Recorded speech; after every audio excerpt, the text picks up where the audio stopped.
আচ্ছা, আজকে আমাদের ক্লাসের টাইটেল হলো কেরিয়ার গাইডলাইন। আর আমি আজকের ক্লাসে দেখাবো এসইউ শিখে আমরা আর কি কি করতে পারি। এসইউ শেখার পর ওডেক্সে কাজ করা ছাড়া আমরা আর কি করতে পারি। তো আমি এই বিষয়ে আগেও বলেছিলাম, বাস আজকে একটু ডিফারেন্টলি বলবো। এসইউ কাজ করার পর আমরা স্বাভাবিকভাবে সবাই যে উদ্দেশ্য নিয়ে এসইউর কাজটা শিখে এবং করে মেইনলি ওডেক্সে কাজ করার জন্য, অনলাইনে কাজ করার জন্য। তো সবারই একটা ইন্টেনশন থাকে এবং সবারই একটা যেটা লক্ষ্য থাকে সেটা হচ্ছে ওডেক্সে কাজ করা, ওডেক্সে ভালো প্রফেশনাল হওয়া। আচ্ছা, তো আজকে আমরা যেটা দেখব যে ওডেক্সের বাইরে আমাদের কী অপরচুনিটি আছে। আমরা গত ক্লাসে দেখেছিলাম যে ওডেক্সের ভিতরে কী অপরচুনিটি আছে এসইউ ছাড়া। আমরা এসইউর কাজটা ছাড়া আরও কী ধরনের কাজ ওডেক্সে পাবো, তাই না? আর আজকে আমি দেখাবো একদম টোটাল ওডেক্সের বাইরে আমরা আর কী কাজ করতে পারি। তো টোটাল কেরিয়ার নিয়ে আজকে আমি বলবো যে আমরা শুধুমাত্র এটাকে যদি আমরা কেরিয়ার হিসেবে অ্যাকসেপ্ট করি তাহলে আমরা কীভাবে কী করতে পারি।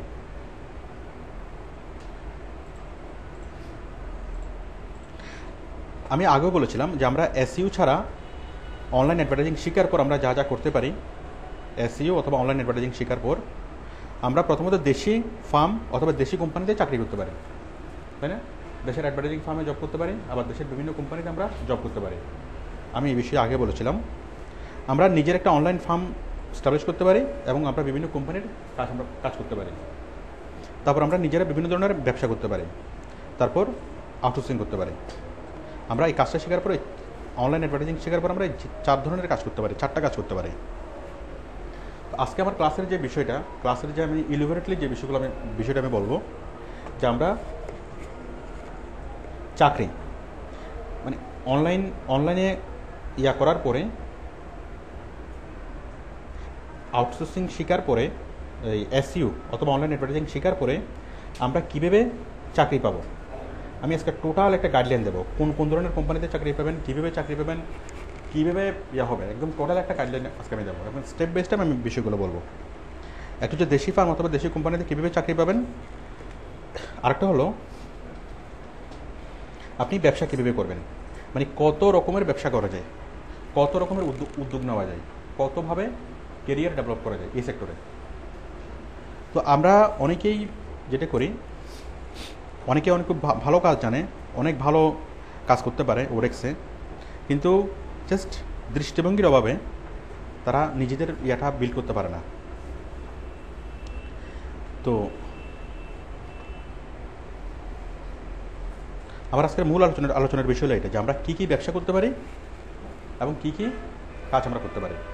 আচ্ছা, আমি প্রথমেই বলি, আমি আজকে যে বিষয়গুলো বলবো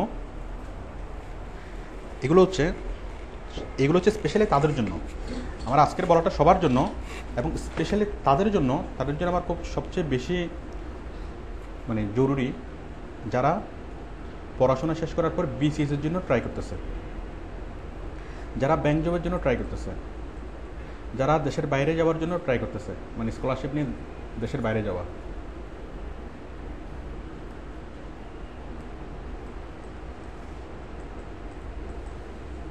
স্কলারশিপ নিয়ে দেশের বাইরে যাওয়া হোক অথবা স্টুডেন্ট ভিসা নিয়ে দেশের বাইরে যাওয়া হোক। তো আমরা ভালো প্রফেশন বলতে যে যা বুঝি সেটা হচ্ছে বিসিএস দিয়ে ভালো প্রফেশনাল হওয়া, বিসিএস দিয়ে ক্যাডার হওয়া, ব্যাংক জব করা, দেশের বাইরে যাওয়া। আমরা সাধারণত এগুলো কি ক্যারিয়ার হিসেবে গণ্য করি। এগুলোর বাইরে আর কী ক্যারিয়ার আছে? বিসিএস, ব্যাংক, তারপরে আর কি আছে? দেশের মধ্যে যে কোনো মাল্টিন্যাশনাল কোম্পানিতে জব করা।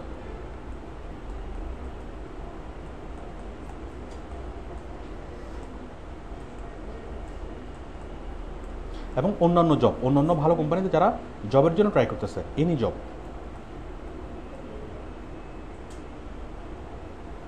যে কোনো একটা জবের জন্য যারা ট্রাই করতেছে এবং স্পেশালি তাদের জন্য যারা কি ইউনিভার্সিটি গ্র্যাজুয়েট এবং অনেক ভালো স্টুডেন্ট।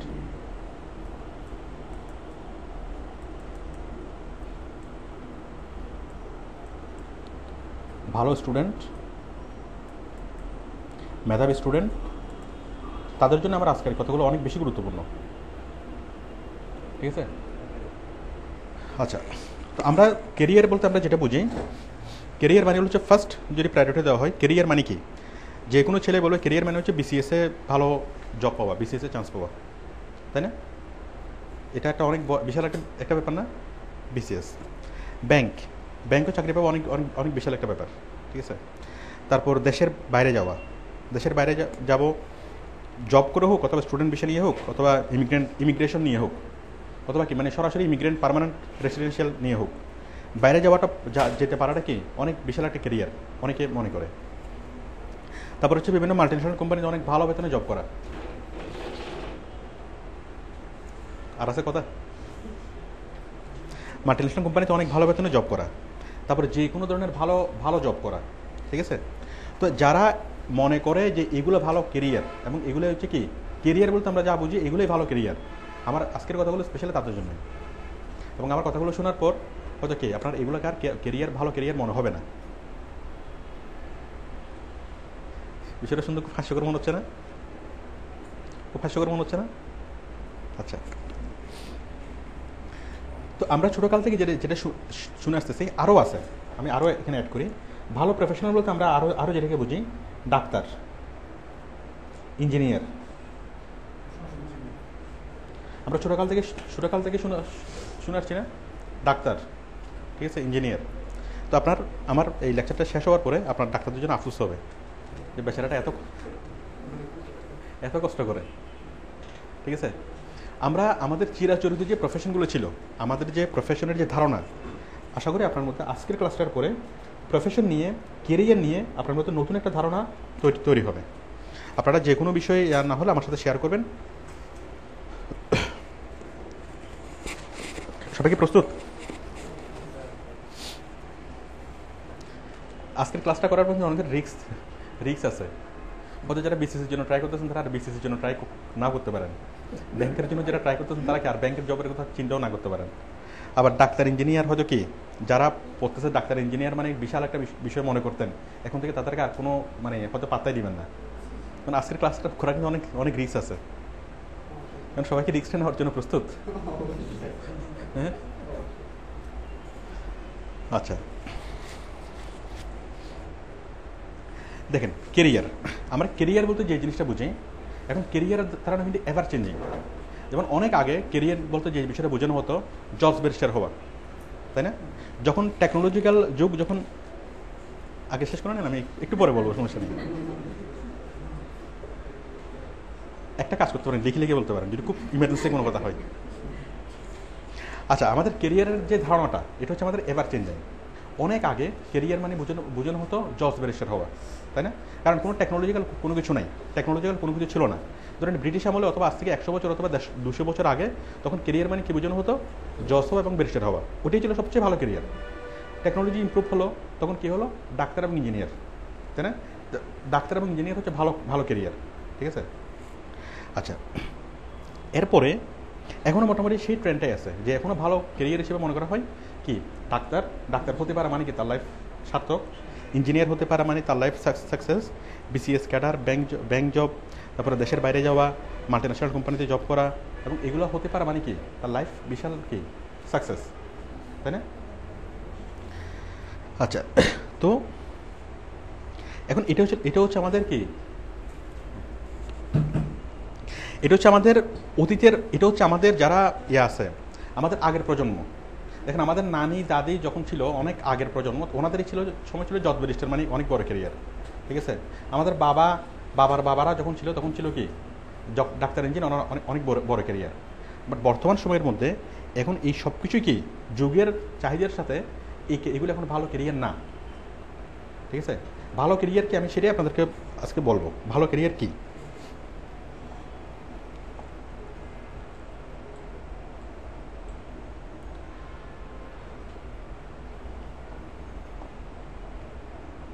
একটা ছেলে যখন ছোটোবেলায় যখন ডাক্তারের সাথে মানে যখন কি বাবার সাথে অথবা মার সাথে অথবা যে কারোর সাথে যখন ডাক্তারের ইয়াতে যায়, তখন কি ডাক্তার দেখা যায় কি ডাক্তার শুধুমাত্র রুগী দেখতেছে আর টাকা নিচ্ছে, এক রুগী 500 টাকা করে।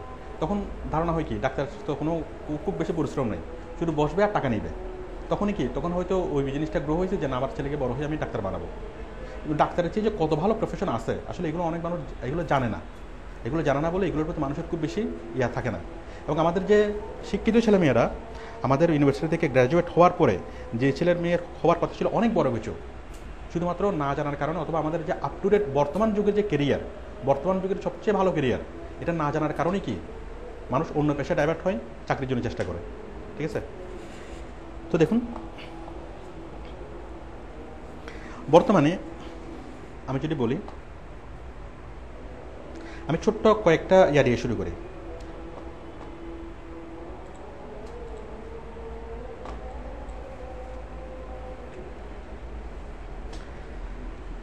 আমি যদি এক কথায় বলি যে বর্তমান যুগের সেরা সেরা প্রফেশন হলো আইটি প্রফেশন। সেরা প্রফেশন হলো আইটি প্রফেশন।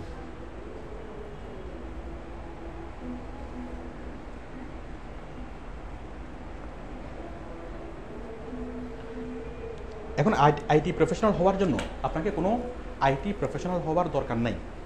ঠিক আছে, এবং যারা অনেক বড় বড় আইটি প্রফেশনাল সাকসেস হওয়ার অন্যতম একটা সূত্র আছে। সূত্রটা হলো আইটিতে নিয়ে কম কম জানতে হবে। যারা বেশি জানে তারা কিছুই করতে পারে না, যারা কম জানে তারা অনেক ভালো কিছু করতে পারে। কীভাবে?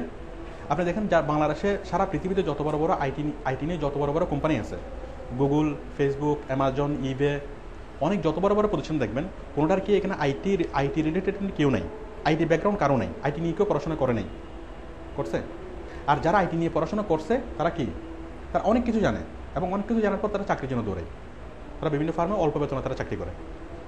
ঠিক আছে, আপনি বাংলাদেশে থাকেন, বাংলাদেশে যত বড় বড় আপনি আইটি ফার্ম দেখবেন, সবাই কি নন আইটি ব্যাকগ্রাউন্ড থেকে সবাই আসছে, আইটি ব্যাকগ্রাউন্ড থেকে কেউ আসে নাই। কেন? কারণ যারা আইটি নিয়ে পড়াশোনা করছে তারা অনেক বেশি জানে, এবং এই বেশি জানাটা কি তাদের তাদের ব্যর্থতার অন্যতম কারণ।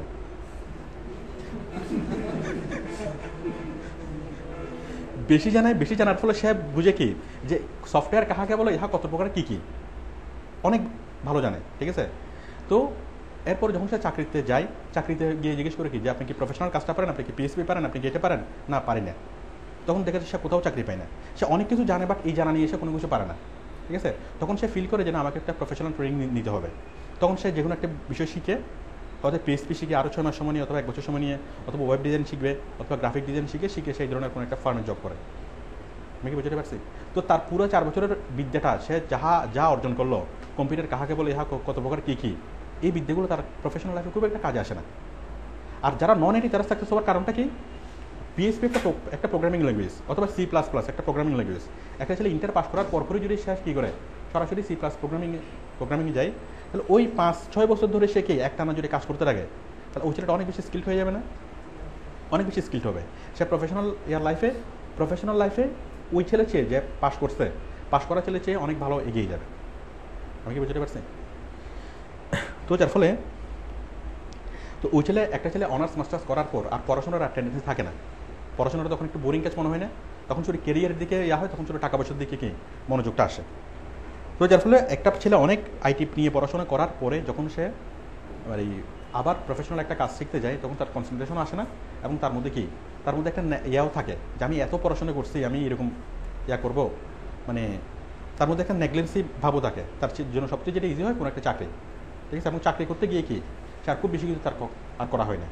কিন্তু যে আইটি নিয়ে যার ব্যাকগ্রাউন্ড নাই, সে কী করতে পারে, অনেক ভালো কিছু করতে পারে, কারণ তার স্কিলের কারণেই। কারণ সে একটা নিয়ে অনেক বিশাল চেষ্টা করে, অনেক বড় চেষ্টা করে। আর যে কম্পিউটার নিয়ে পড়াশোনা করছে, সে কী করছে, অনেক কিছু নিয়ে জানে, কোনো একটা স্পেসিফিক দিকে তার জ্ঞান নেই। আইটি প্রফেশন নিয়ে যে কোনো সাকসেস করার মূল মন্ত্র হলো আপনাকে অনেক কিছুই জানতে হবে না, শুধুমাত্র আপনি একটা জানবেন, সেটা অনেক ভালোভাবে জানবেন। আমি কি বুঝতে পারছি? আচ্ছা, এই রাশাদ কলমটা নিয়ে আসো।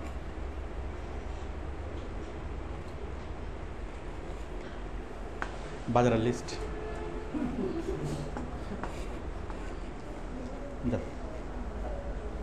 লাগবে না।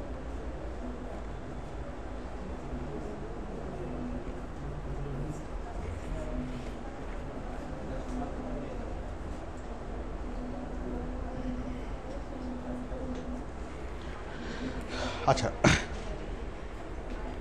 আমি বর্তমান আইটি প্রফেশনাল আমি যতটুকু বুঝেছি, আশা করি এর মধ্যে আপনারা তেমন কিছু বুঝেন নাই, এবং আমি এর মধ্যে তেমন কিছু বুঝাই নাই। ঠিক আছে, আচ্ছা আমি শুরু করি। এখন আইটি প্রফেশন বর্তমান যুগের সেরা প্রফেশন কেন? আমি জাস্ট কয়েকটা এক্সাম্পল দিই। একজন টিচার তার সারা জীবনে কতজন স্টুডেন্টকে পড়াতে পারে? মনে করেন স্কুলের টিচার, আপনার যে স্কুলের টিচার, সেই স্কুলের টিচার, একজন টিচার সারা জীবনে, আমাদের মধ্যে একজন আছেন, একজন টিচার সারা জীবনে কতজন স্টুডেন্টকে পড়াতে পারেন বলেন? একজন টিচার সারা জীবনে, একজন টিচার যদি 30 বছর অথবা 40 বছর জব করে, কতজন স্টুডেন্টকে পড়াতে পারে? 5000। প্রতি বছর যদি 100-150 করে হয় ডাইরেক্ট স্টুডেন্ট, প্রতি বছর যদি 100-150 করে হয়, টিচার যদি 40 বছর চাকরি করে, তাহলে বড় জোর 5000, সর্বোচ্চ 10,000, তাই না? 10,000-এর বেশি, 10,000 পর্যন্ত হয় না, 10,000-এর কমই হয়, তাই না? কমই হয়। আচ্ছা, তো এখন এই যে আমাদের একজন টিচার, আমি বললাম যে সারা জীবনে 10,000 জন স্টুডেন্টকে পড়াতে পারবে, তাই না? 10,000 জন স্টুডেন্টকে মানুষ করতে পারবে। এখন ওই টিচার এই যে কাজটা করলো, ওটা হচ্ছে ম্যানুয়ালি, তাই না? কিন্তু টিচার যদি আইটির হেল্প নেয়, দেখেন কি হয়। উনি কী করলো, ওনার যে ক্লাসের সবগুলো লেকচার, পিথাগোরাসের উপপাদ্য কাকে বলে, না পিথাগোরাসের উপপাদ্য জিনিসটা কি, অঙ্ক, বিজ্ঞান, জ্যামিতি, সবগুলো যদি উনি ভিডিও লেসন তৈরি করে, উনি যদি এগুলো নিয়ে ভিডিও লেসন তৈরি করে যদি উনি ইউটিউবে আপলোড করে, তাহলে উনি এক সপ্তাহে 10,000-এর চেয়ে বেশি মানুষকে শিখাতে পারবে না? এক বছরে লাখ, 20 লাখ, 30 লাখ, 40 লাখ, এগুলো কোটি কোটি হয়ে যাবে না কয়েক বছর পরে? হবে কিনা বলেন? তাহলে একজন টিচার অতি অল্প সময়ের মধ্যে, মাত্র 1 বছর 1.5 বছরের মধ্যেই সে হতে কি প্রায় 1 কোটির উপরে মানুষকে দেখাতে পারবে, শিখাতে পারবে না? তাও আবার কি, টিচার এতদিন শিখেছিল কীভাবে? নিজের মধ্যে, তার নির্দিষ্ট একটা এলাকার মধ্যে, তাই না? ওনার স্কুলে যারা আসে তাদেরকে শিখাতে পারছে। কিন্তু এখন টিচার শিখাতে পারবে কাদেরকে? সারা বাংলাদেশের মানুষকে এবং সারা বিশ্বের মানুষকে, পারবে না? তাহলে আইটির শক্তিটা বুঝতে পারছেন? তাহলে আইটি ছাড়া একজন মানুষ সর্বোচ্চ শিখাতে পারে একজন টিচার, অনেক ভালো একজন টিচার, যত ভালো টিচার হোক, উনি সারা জীবনে 10,000 জন বেশি স্টুডেন্টকে মানুষ করতে পারবে না। কিন্তু টিচার যদি আইটির হেল্প নেন, তাহলে উনি কয়েক কোটি মানুষকে ওনার জ্ঞানটা ছড়াই দিতে পারবে না? ঠিক আছে? তাহলে আমরা যে কোনো কিছুতে, আমাদের এক্সিস্টিং যা কিছু আছে সব কিছু আমরা ইনফরমেশন টেকনোলজি ইমপ্লিমেন্ট করতে পারবো। এবং ইনফরমেশন টেকনোলজি ইমপ্লিমেন্ট করলে এটা বিশাল একটা কাজ হবে। ঠিক আছে?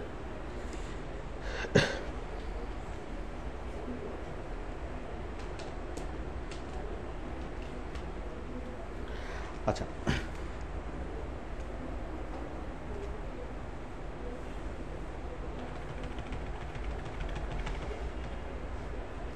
আমি ছোট্ট একটু ভূমিকা আলোচনা করি। এখন প্রথমত হচ্ছে, আমাদের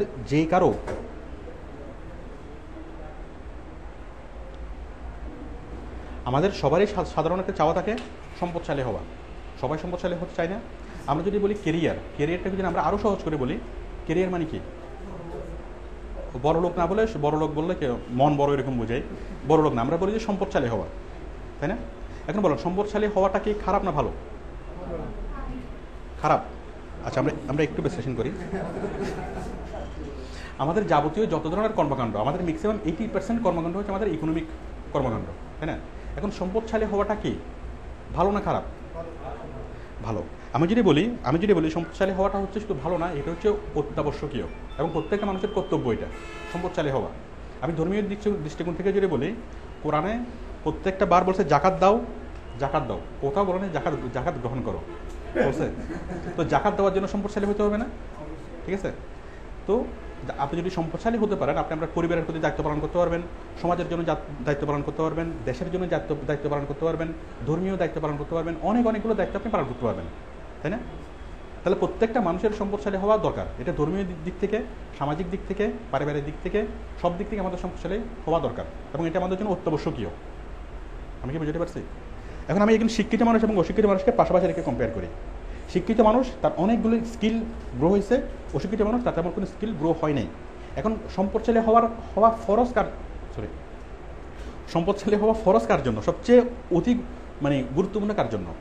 যে পড়াশোনা করছে তার জন্য, নাকি যে পড়াশোনা করেনি তার জন্য? পড়ছে তার জন্য। সমাজ কি আশা করবে? সমাজ কার উপর বেশি আশা করবে? যে পড়াশোনা করছে তার উপর বেশি আশা করবে, নাকি যে পড়াশোনা করেনি তার দিকে বেশি তাকায় দেখবে? যে পড়াশোনা করছে তার দিকে বেশি তাকায় দেখবে।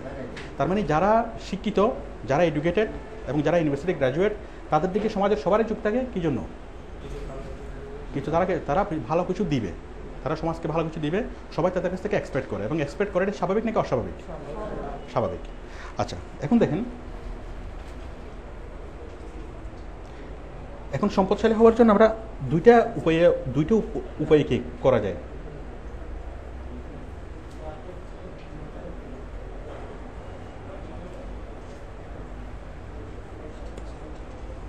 আমি এই 5 মিনিট পরে আমরা মূল আলোচনা শুরু করতেছি।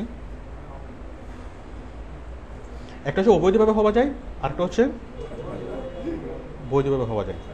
এখন আমি যদি বলি যে সবচেয়ে ভালো, সবচেয়ে সহজ উপায়ে সম্পদশালী হওয়া যায় কীভাবে, বৈধভাবে নাকি অবৈধভাবে?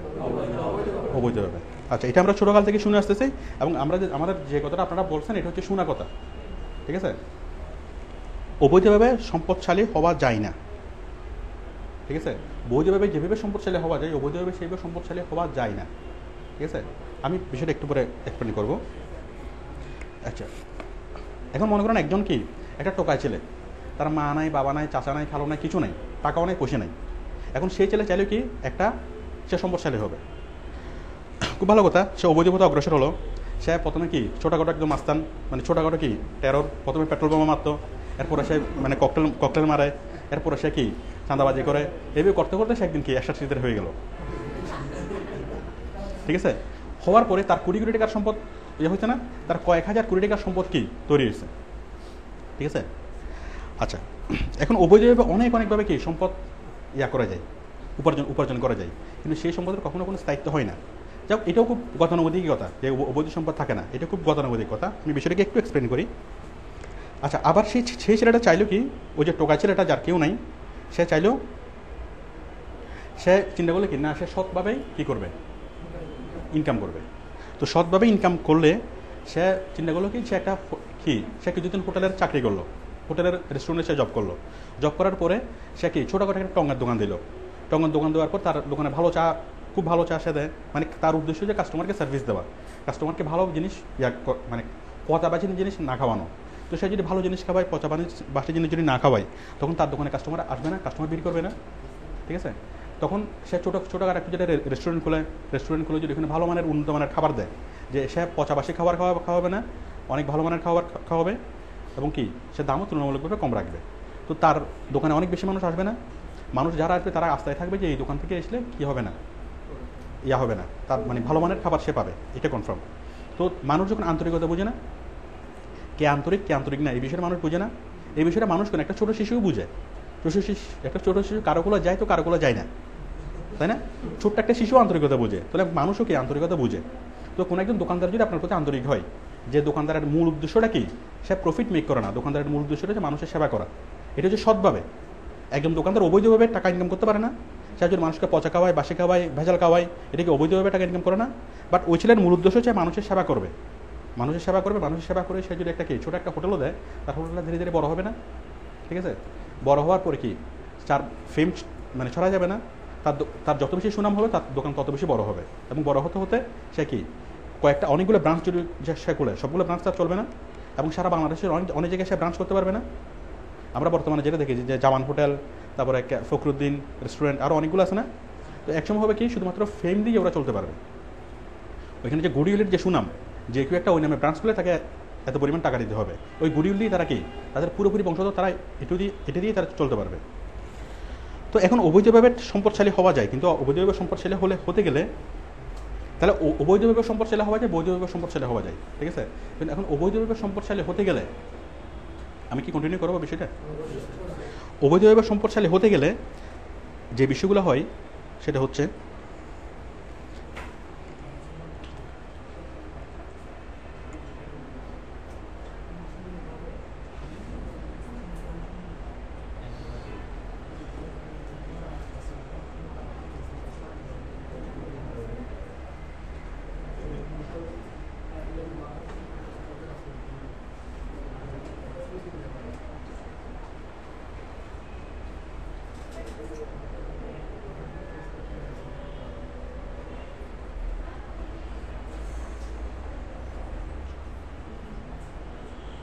দেখেন, আমরা যদি ধরে দিই জীবনের পরীক্ষা হচ্ছে 500 নম্বর, 500 নম্বরের যদি একটা পরীক্ষা নেওয়া হয়, ঠিক আছে? তাহলে একজন যে অবৈধভাবে কয়েক হাজার কোটি টাকার মালিক হয়েছে, সে কি এই আর্থিক পরীক্ষায় 100-100, তার টাকা পয়সার কোনো অভাব নেই, তাই না? এরপর দেখেন তার অন্য পরীক্ষায় কত পেয়েছে। আমরা ধরে নিই যে জীবনের পরীক্ষায় যে পাস সে তো পাস, আর জীবনের পরীক্ষায় যে ফেল সে ফেল, তাই না? টাকা পয়সা আমরা কী করি, জীবনের পরীক্ষায় পাস হবার একটা উপাদান মাত্র। তো আর্থিক পরীক্ষায় সে কি 100-100। শারীরিক পরীক্ষায় এখন যে লোক করে এই অবৈধপথে টাকা ইনকাম করে, সে কি কখনো শারীরিকভাবে সুস্থ থাকতে পারবে? এটা হচ্ছে প্রকৃতির প্রতিশোধ তার উপর পড়বে। শারীরিকভাবে সে সুস্থ থাকতে পারবে না, কারণ সে অলওয়েজ একটা টেনশনে থাকবে, অলওয়েজ একটা অ্যাংজাইটির মধ্যে থাকবে না, যে সে যেভাবে মানুষকে অত্যাচার করছে তার উপরে একসময় অত্যাচার হতে পারে। এইগুলো চিন্তা করতে করতে কি তার অনেক বেশি টেনশনে থাকবে। সে মানসিকভাবে সে কখনো সুস্থ থাকতে পারবে না, মানসিকভাবে সে সবসময় টেনশনের মধ্যে থাকবে না, কখন কে মারে, কখন কে ধরে, কেউ রিভেন্স নেয় কিনা, হ্যাঁ, কে কোনো প্রতিশোধ নেয় কিনা, তাই না? এগুলো নিয়ে সে অনেক মানসিকভাবে টেনশনে থাকবে না, ঠিক আছে? আবার তো সে তো জানে যে মরার পরে নিশ্চিতভাবে কোথায়। তো এগুলো করতে করতে সে কি অনেক মানসিকভাবে অনেক বিপর্যস্ত থাকে, এবং মানসিকভাবে যখন সে বিপর্যস্ত থাকে, তখন শারীরিকভাবে থাকে বিভিন্ন ধরনের রোগে আক্রান্ত হয়। হ্যাঁ, অনেকভাবে শারীরিকভাবে অনেকভাবে রোগে আক্রান্ত হয় না, তার অনেক ধরনের রোগ আক্রান্ত হয়, যেগুলো থেকে মুক্তি পাওয়া যায় না। তাহলে শারীরিক পরীক্ষায় সে শূন্য, মানসিক পরীক্ষায় সে শূন্য, আর্থিক পরীক্ষায় 100, ধর্মীয় পরীক্ষায় শূন্য। কারণ এই অবৈধ টাকা ইনকাম করতে গিয়ে সে কত রকমের অন্যায় করছে তার কোনো ইয়ত্ত নেই, এখানে সে শূন্য। সামাজিক পরীক্ষায় এখন সমাজের, আচ্ছা 6 নম্বর হচ্ছে পারিবারিক।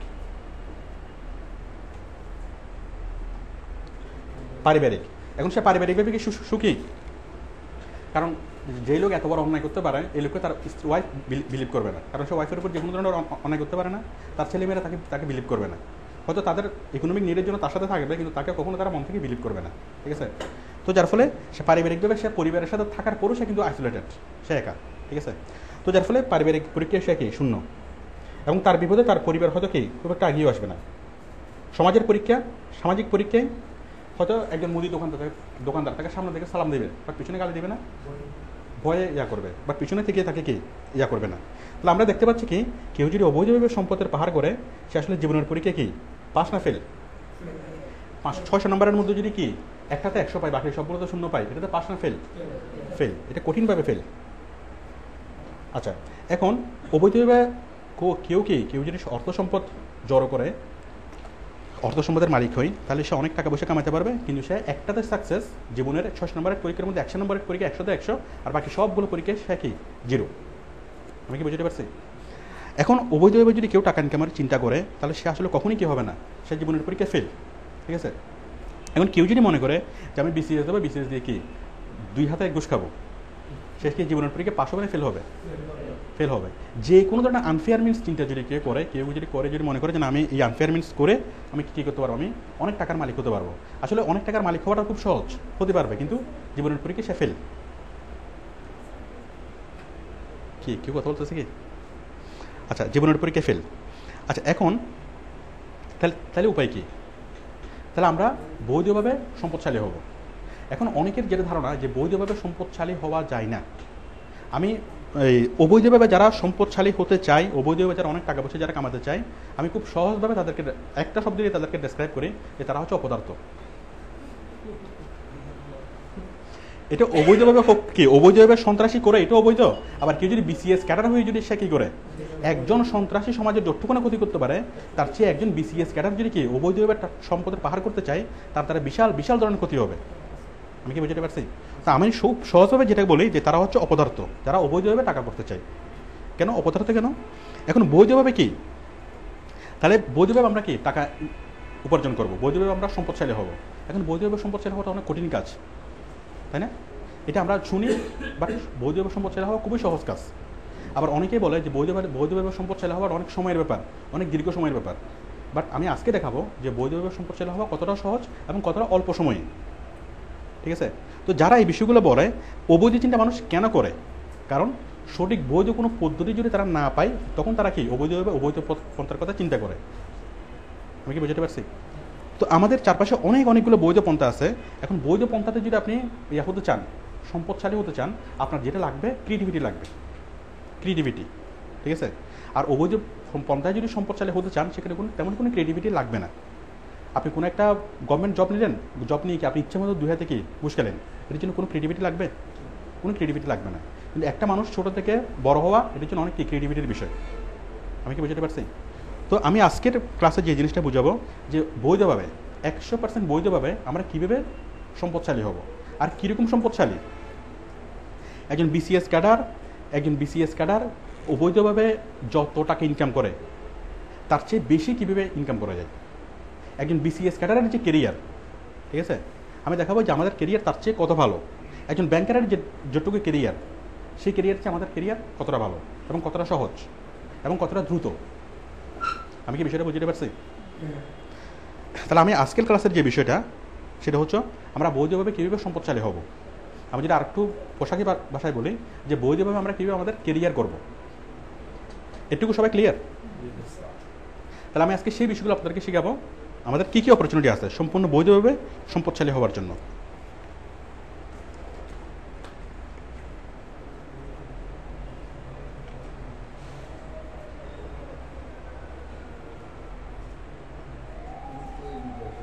এখন বৈধভাবে সম্পদশালী হওয়া এটা আগে আমাদের বাবার প্রজন্ম, আমাদের দাদার প্রজন্ম যতটা কঠিন ছিল, বর্তমান যুগে সেটা ততটাই অনেক বেশি সহজ, অনেক অনেক বেশি সহজ।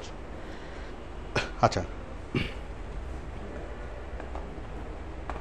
আমি আপনারা কিছু বিজনেসের আইডিয়া দেবো এবং এরকম বিজনেসের আরও অনেকগুলো আইডিয়া আছে। আমি জাস্ট আজকে কয়েকটা আইডিয়া দেবো, ঠিক আছে?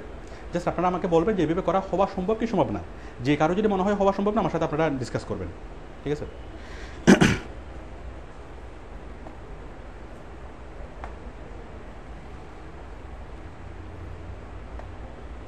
তাহলে আমি বর্তমান সময়ে সবচেয়ে বেশি সহজ কী করা, বৈধভাবে ইয়া হওয়া।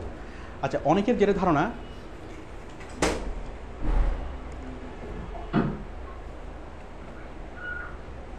এখন একটা ছেলে যখন অনার্স মাস্টার্স শেষ করার পরে তখন সে একটা পুকুরের মধ্যে পড়ে যায়। পুকুর বলবো না, ছোটোখাটো একটা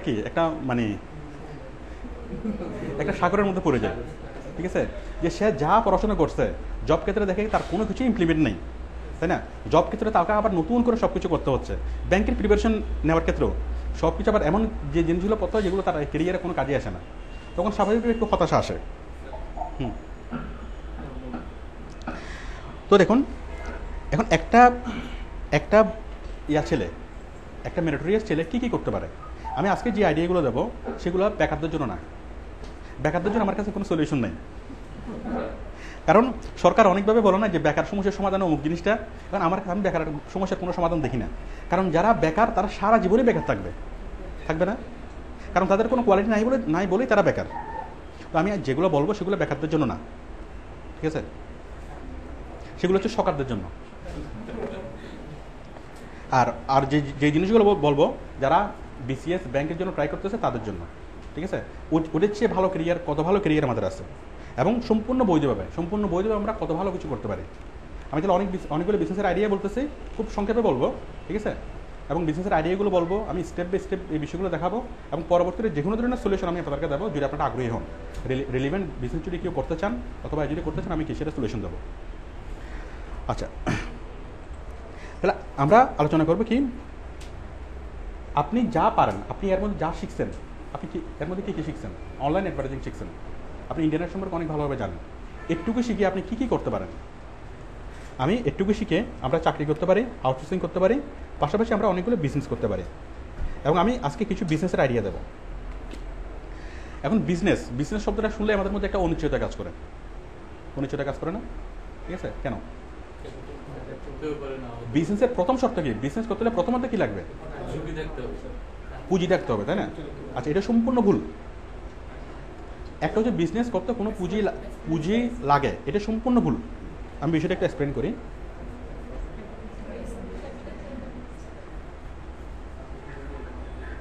আচ্ছা, আমি মনে করেন কি পুঁজি দিয়ে একটা ব্যবসা করি, এরপর পুঁজি ছাড়া একটা ব্যবসা করি। আমার অনেক টাকা পুঁজি আছে, ঠিক আছে? মানে বাপ থেকে আমি অনেক টাকা মনে করেন সম্পত্তি পেয়েছি। আমি অনেক লাক্সারিয়াস একটা কি দিলাম, একটা রেস্টুরেন্ট দিলাম, ঠিক আছে? লাক্সারিয়াস একটা রেস্টুরেন্ট দিয়ে বিশাল সাউন্ড সিস্টেম, বিশাল সুন্দর ডেকোরেশন, অনেক সুন্দর দিলাম, ঠিক আছে? কিন্তু আমি যে খাবারটা হচ্ছে খাবারটা কি কাস্টমারের পছন্দ হচ্ছে না, খাবারটা খেয়ে কাস্টমার সন্তুষ্ট না, স্যাটিসফাইড না। তাহলে কি কাস্টমার যে একবার খেয়ে যাবে সে দ্বিতীয়বার আসবে? তাহলে এই লস দিয়ে দিয়ে দোকানটা কতদিন কন্টিনিউ করা যাবে? হ্যাঁ, বাবার টাকা যতদিন আছে। এরকম বাবার টাকার একটা হোটেল আছে জিসির মোড়ে, নাম হচ্ছে মাস্টার শেফ। আপনারা যে কেউ গিয়ে নিজ দায়িত্বে খেয়ে আসতে পারেন। একবার যে যাবে সে জীবনে কোনোদিন আর যাবে না। তাকে যদি বলা হয় ভাই আসে খেয়েও যাও, তোমাকে 1000 টাকা পকেটে দেবো, তারপরে সে যাবে না। জিসির মোড়ে আছে মাস্টার শেফ। হ্যাঁ, নিরিবিলের অপোজিটে। তাহলে কি বুঝতে পারছেন? আপনি টাকা দিয়ে ব্যবসা করতে পারবেন, আপনি এক্সপোর্ট ইম্পোর্টের ব্যবসা করবেন অনেক টাকা দিয়ে। এখন এক্সপোর্ট ইম্পোর্টের ব্যবসা করবেন, এখন যদি আপনি ব্যবসাটা ভালোভাবে না বুঝেন তাহলে মাঝখানে শেষ না, ঠিক আছে? আপনি অনেক বড় লসের মধ্যে থাকবেন। তো আমার যেটা দৃষ্টিভঙ্গি সেটা হচ্ছে ব্যবসা করতে টাকা লাগে না, ব্যবসা করতে যেটা লাগে সেটা হচ্ছে শিকা। এখন মনে করেন শুধুমাত্র শিখতে হয়। কীরকম? একটা মানুষ রেস্টুরেন্টের ব্যবসা করবে, তার টাকা নাই, পয়সা নাই, ধন নাই, সম্পদ নাই, শিক্ষাও নেই, ক্লাস 5 পর্যন্ত পড়াশোনা করছে, আর কিছুই নেই, তার একদম জিরো, ঠিক আছে? টাকা পয়সা নেই, কিছু নেই। তো এই ছেলে যদি কী আছে? এই ছেলে শুধুমাত্র একটা ইন্টারনেট আছে, মানে এই ছেলের একটা ল্যাপটপ আছে, আর একটা কী আছে? আচ্ছা, ওইটুকু সে কোনো রকমে ম্যানেজ করছে আর কি। আচ্ছা, ইন্টারনেট আর ল্যাপটপের জন্য খুব বেশি এটা এটা তো সবার কাছে থাকে। আচ্ছা, এখন সে কী করলো? রেস্টুরেন্টের ব্যবসা করবে, ঠিক আছে? এখন সে যদি দেখেন, সে একেবারে কোনো ধরনের কোনো শোরুম ছাড়া, সে বাপের টাকা দিয়ে আরেকজন কী করছে? সে 50 লাখ টাকা খরচ করে একটা শোরুম দিছে, একটা রেস্টুরেন্ট দিছে, সে লস করছে। আরেকজন কি, তার বাপও নাই, বাপের টাকা করতে গিয়ে বাপও যে নেই। এখন দেখেন সে কীভাবে করবে? তার কি আছে? ইন্টারনেট আছে। এখন সে ইন্টারনেট থেকে খুঁজে ইউটিউব থেকে খুঁজে, গুগল থেকে খুঁজে অনেকগুলো রেসিপি, যে রেসিপিগুলো বাংলাদেশের কোনো রেস্টুরেন্টে পাওয়া যায় না, এরকম রেসিপিগুলো সে শিখতে পারবে না? সে যদি নেটে সার্চ করে অনেকগুলো রেসিপি সে শিখতে পারবে না?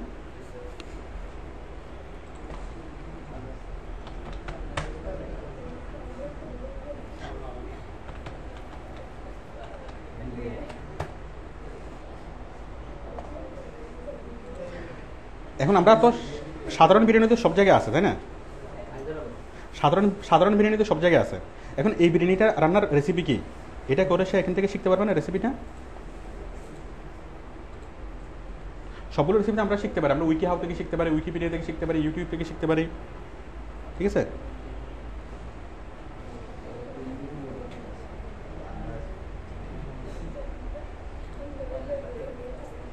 এই যে কী লাগবে, ইনগ্রিডিয়েন্টস কী লাগবে, কীভাবে কী করবে, মেথডস প্রিপেয়ার, সবগুলো সেখান থেকে শিখতে পারবে না? তার ইচ্ছে হলো কি, বাংলাদেশের কোথাও সোমালিয়ান বিরিয়ানি পাওয়া যায় না, তার ইচ্ছে হলো সে সোমালিয়ান বিরিয়ানি রান্না করবে।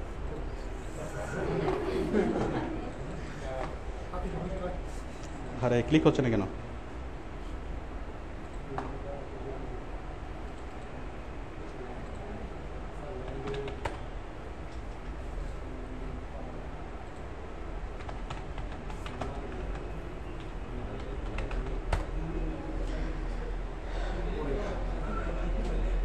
এই যে এটা মনে হয় না একটু কালো, এই যে একটু কালো বিরিয়ানিটা, যাও সে এমন ধরনের রেসিপিগুলো সে শিখতে পারবে যে রেসিপিগুলো বাংলাদেশের কোথাও পাওয়া যায় না, সে রেসিপিগুলো করতে পারবে না, ঠিক আছে? আচ্ছা, রেসিপিগুলো শেখার পরে দেন সে কী করলো?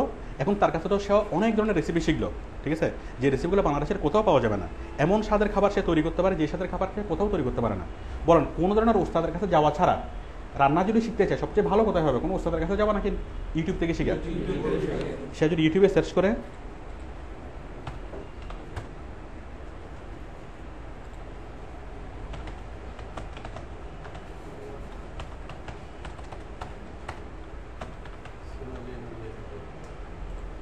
How to cook biryani, how to cook Hyderabadi biryani, how to cook এই বিরিয়ানি সেই বিরিয়ানি, অনেক ধরনের সে শিখতে পারবে না?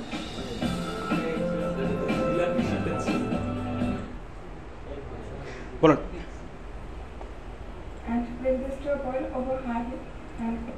বলেন ইউটিউব থেকে যেভাবে শেখা যাবে অন্য কোনোভাবে কি এভাবে শেখা যাবে? সে বাংলাদেশে যত বড় ওস্তাদের কাছে যাক, ওস্তাদ তাকে যা শেখাবে, ঠিক আছে, ওস্তাদ থেকে সে ইউটিউব থেকে আরও তার চেয়ে ভালোভাবে শিখতে পারবে না? তাহলে সে এমন রেসিপিগুলো তৈরি করতে পারবে যে রেসিপিগুলো বাংলাদেশের কোথাও পাওয়া যায় না, কোনো রেস্টুরেন্টে পাওয়া যায় না। এরপর ইনগ্রেডিয়েন্টস, সে এমন ধরনের ইনগ্রেডিয়েন্টস, এই যে দেখেন এই যে অনেকগুলো ইনগ্রেডিয়েন্টস নাম আছে না এখানে, potato peels, large onion, finally cup, এই যে অনেক ধরুন এই রেস্টুরেন্ট এই জিনিসটা পাক করতে লাগবে জিঞ্জারের জিনিসটাকে আমি জানি না, মনে করেন এটা একটা কি খুব দুর্লভ একটা জিনিস। রাশেদ তুমি আসো, অন্য থেকে বসতে পারবা, টুল নিয়ে আসো, ভিতর থেকে টুল নিয়ে আসো। এখন এই জিনিসটা কি মনে করেন কি এই যে কোনো জিনিস সে বিদেশ থেকে আনাতে পারবে না, তো যার ফলে সে এত স্বাদের রেসিপি তৈরি করতে পারবে যেগুলো অন্য কোথাও পারা যাবে না, ঠিক আছে। এখন সে অনেক ভালোভাবে শিখলো, শেখার পর এখন সে কী করবে, সে কীভাবে জিনিসগুলো সেল করবে, তার কাছে তো পুঁজি নেই, তার তো বাপের টাকা নেই, বাপই নেই, তাহলে সে রেস্টুরেন্ট কীভাবে খুলবে? রেস্টুরেন্ট খোলার দরকারটা কি? তার রেস্টুরেন্ট হবে অনলাইন রেস্টুরেন্ট। সে অনলাইনে একটা ওয়েবসাইট খুলতে পারে না, অনেকগুলো খাবারের ছবি তুলে সে ওয়েবসাইটে সেগুলো সেল করতে পারে না। ওয়েবসাইট তৈরি করে ওয়েবসাইটে সে যদি এসইও করলে তার রেস্টুরেন্টের এটা অনেক জায়গায় যাবে না, ঠিক আছে। তো হোটেল জামান থেকে বিরিয়ানি নিতে যদি 200 টাকা লাগে এক প্যাকেট বিরিয়ানি, সে যদি 150 টাকা দিয়ে দেয়, তার তো কোনো খরচ নাই, সে 150 টাকা দিলেও তার পোষাবে না। মানে সে অনেক ভালো রান্না তৈরি করতে পারে, ভালো রেসিপি তৈরি করতে পারে, এবং তার একটা পাকঘর আছে, একটু এনাফ না? সে যদি নিজের একটা ওয়েবসাইট তৈরি করে সেখানে যদি বিভিন্ন জিনিসের খাবারের ছবিগুলো দিয়ে সে যদি এসইও করে, তাহলে অনেক বড় বড় অর্ডার সে পাবে না, বিভিন্ন পিকনিকে, বিভিন্ন অফিসের পার্টিতে, বিভিন্ন অনুষ্ঠানে, বিভিন্ন জায়গা থেকে সে অর্ডার পাবে না। আমি কি বুঝতে পারছি? এবং সে এই রেস্টুরেন্টের বিজনেসটা করতে পারবে নিচে ক্যামেরার বাইরে থেকে। একটা শিক্ষিত হিসেবে যদি এই বিজনেসটা করে, তাকে কি এপিআর হবে, তাকে কি দোকানের ক্যাশে বসতে হবে? এখানে তো কোনো ক্যাশই নেই। সে ক্যামেরার বাইরে থেকে কী করতে পারবে? পুরো বিজনেসটা করতে পারবে না। সে থাকবে কি ওই বিজনেসটা করবে, সে একজন মার্কেটিং এক্সিকিউটিভ অ্যাপয়েন্ট করবে, সে বিভিন্ন জায়গা থেকে কি অর্ডার আসবে, এবং তার মূল ইয়েটা থাকবে কোথায়? অনলাইনে। বলুন করা সম্ভব কি সম্ভব না? অনলাইনে খাবারের করাটা সম্ভব কি সম্ভব না? আবার আপনি যদি এমন সিস্টেম করেন যে হোম ডেলিভারি, যে কেউ ফোন করে আপনি তাকে হোম ডেলিভারি দেবেন। বিদেশে এই জিনিসটা চালু আছে, বাংলাদেশে এখন পুরোপুরি চালু হয়নি। আমরা একটু দেখি যে এখানে চালু আছে কিনা।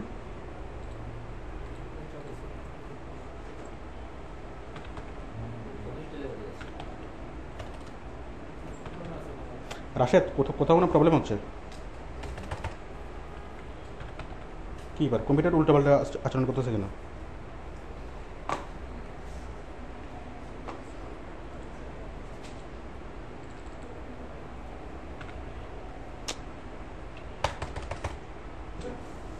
ঠিক করো,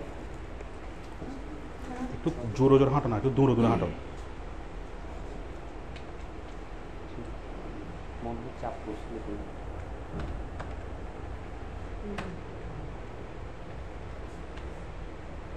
ও আচ্ছা, সমস্যা এটাই। আচ্ছা আপনারা চ্যাট করিয়েন না, আপনারা চ্যাট করাতে এদিকে প্রবলেম হচ্ছে, ওই ল্যাপটপের নিয়ন্ত্রণটা ওদিকে চলে যাচ্ছে।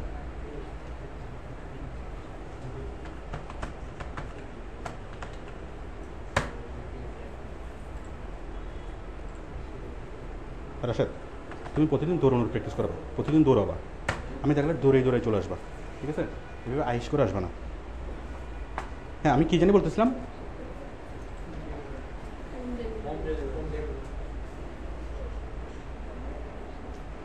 ওনারা শুনতে পাচ্ছে না, ওনারা চ্যাট না করতে কী করবে? রাশেদ এটা ব্যবস্থা নাও।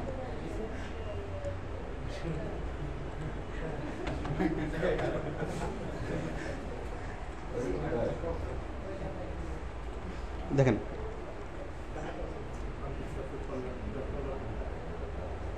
ওই যে order food online with home delivery now, এটি কোথায়? বাংলাদেশের মধ্যেই। হ্যাঁ তাহলে বরং এই যে চিটাগং, আপনি কি আপনার খাবারের নাম লেখছেন ফাইন রেস্টুরেন্ট, যাই হোক আপনারা। আরে রাশেদ, হ্যাঁ তুমি কোথায় থাকো? কোথায় আছো? ওনারা কত সঙ্গত কারণ ওনারা শুনতে পাচ্ছে না কি? এটা ক্যান্সেল করে আবার চালু করো।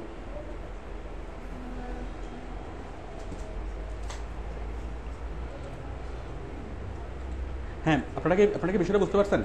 তাহলে একটা ছেলে যে ছেলে বিসিএস এর জন্য ট্রাই করতেছে, এখন এই ছেলে যদি এটা না করে শুধু যদি কি করে, একটা মেধাবী ছেলে যদি যে কোনো কিছু করে সেই জিনিসটা অনেক ভালো হবে না? ঠিক আছে। তো এই ছেলেটা যদি কি করে একটা রেস্টুরেন্টের খুলে, এটা আমি জাস্ট এক্সাম্পল হিসেবে বলতেছি, আমার মূল আলোচনার বিষয়ে রেস্টুরেন্টের ব্যবসা না, এটা আমি কোনো, এটা হচ্ছে আমাদের আলোচনার বাইরে, আমি জাস্ট একটা মানে প্রসেসটা বলতেছি, ঠিক আছে।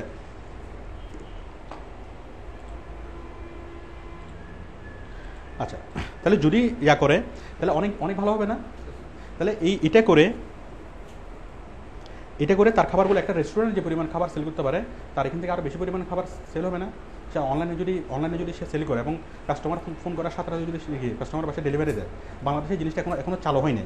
তো চালু হয়নি বলে এটার মার্কেট এখনও অনেক ভালো, অনেক ভালো। আপনি যদি ঘরে বসেই আপনার খেতে ইচ্ছে করতেছে, আপনার কি রয়্যাল হাটের কাবাব খেতে ইচ্ছে করতেছে, ঘরে বসে অর্ডার দিলেন, চলে আসলো, বিষয়টা অনেক ভালো হবে না?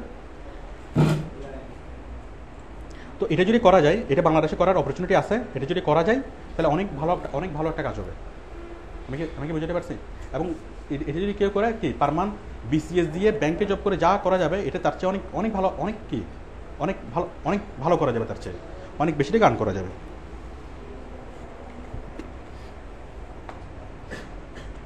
যাই হোক, আমি এই রেস্টুরেন্টের বিজনেসটা এটা আমাদের মূল বিষয় না। আমি জাস্ট যেটা দেখালাম, যেটা আমি বোঝানোর চেষ্টা করলাম আপনাদেরকে, সেটা হলো যে আমাদের ট্রেডিশনাল যে বিজনেসগুলো সেগুলো আমরা অনলাইনের মাধ্যমে কীভাবে করতে পারি। একটা ট্রেডিশনাল বিজনেস যেভাবে মানুষ করে সেটা হচ্ছে একটা শোরুম নিয়ে একটা নিয়ে মানুষ বিজনেসটা করে। বাট আমরা যদি সেটাকে শোরুম না নিয়ে অনেক টাকা ইনভেস্ট না করে যদি আমরা সেটা অনলাইনের মাধ্যমে করি, তাহলে আমরা তার চেয়ে অনেক বেশি ভালোভাবে আমরা এই জিনিসটা সেল করতে পারবো না? একটা রেস্টুরেন্ট সারাদিনে একটা চাইনিজ রেস্টুরেন্ট সারাদিনে তাদের এখানে খুব কতভাবে কাস্টমার আসে। বাট আপনি যদি ওই করেন, আপনি যদি ফেসবুকে এবং অনলাইনে কী করেন, ইউটিউবে এবং অনলাইনে যদি আপনি করেন, এই প্রচার করেন, তাহলে রেস্টুরেন্টে এসে সরাসরি যত মানুষ এটা করবে তার চেয়ে বেশি আপনার এখানে সেল হবে। আমি কি বুঝতে পারছি? তো প্রতি মাসে 2-3 লাখ টাকা ইজিলি ইনকাম করা যাবে এখান থেকে। আপনার কোনো শোরুম নাই, কোনো কিছু নাই, কোনো পুঁজিও নেই। তারপরে কি সরাসরি রেস্টুরেন্ট যারা আছে তার চেয়ে অনেক ভালো কিছু করা যাবে। আমি কি বুঝতে পারছি? যাই হোক, আমি এই বিষয়টা বুঝালাম রেস্টুরেন্ট বিজনেস করার জন্য না, এই বিষয়টা আমি বুঝালাম যে অনলাইনের আলোকে যে কোনো বিজনেস কীভাবে করা যাবে। এখন আপনারা আপনাদের আইডিয়াটা জেনারেট করতে পারবেন। একজন আলু ব্যবসায়ী, আমি আরও খারাপ উদাহরণ দিয়ে বুঝাই, আলু ব্যবসায়ী, তারপর বুঝাবো একজন নাবিক ব্যবসায়ী। আমি সবচেয়ে খারাপ উদাহরণগুলো দিচ্ছি। খারাপ উদাহরণগুলো দিলে এগুলো যে আপনারা ভালো উদাহরণগুলো নিয়ে আসতে পারবেন না। সবচেয়ে নিকৃষ্ট মানের যদি কোনো ব্যবসা থাকে, সবচেয়ে নিকৃষ্ট মানের ব্যবসাগুলো আমি দেখাচ্ছি। কেন নিকৃষ্ট মানের ব্যবসাগুলো যদি করা যায়, তাহলে উৎকৃষ্ট মানের ব্যবসাগুলো করা যাবে না কেন? আমি কি বিষয়টা বুঝতে পারছি? আমি এবার বুঝাবো একজন আলুর ব্যবসায়ী। আমি প্রথমে দেখাচ্ছি যে এক্সিস্টিং বিজনেসগুলো আমরা কীভাবে অনলাইনের আওতায় নিয়ে আসতে পারি।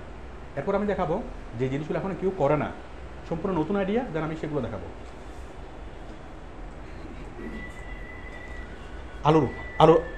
আলু বিজনেস। একজন আলু ব্যবসায়ী যদি কর্ণফুলী মার্কেটে ব্যবসা করে, তার কাস্টমার কারা? মার্কেটে যারা যাবে তারা। মার্কেটে যারা যাবে না তারা কি তাদের কাস্টমার হতে পারবে না। বাট ওই আলু ব্যবসায়ী যদি অনলাইনের মাধ্যমে বিজনেসটা করে, তাহলে সে কত বড় করে করতে পারে। হয়তো আলু ব্যবসায়ী ডেইলি কয় মন, হয়তো কি 10-12 মন আলু সে সেল করতে পারবে।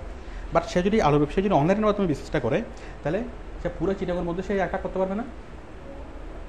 পুরো চিটাগংয়ে সে আলু ব্যবসাটা করতে পারবে না।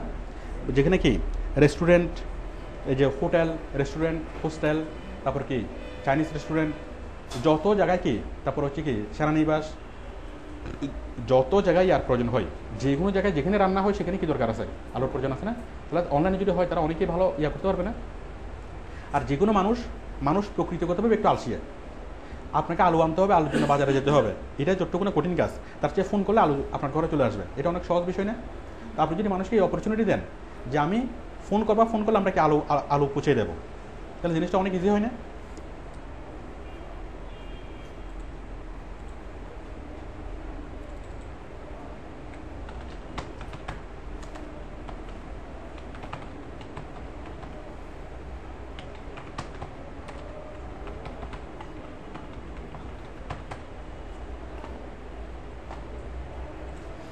বলুন, এরকম একটা ওয়েবসাইট খুলে আলুর ব্যবসা করা যায় না?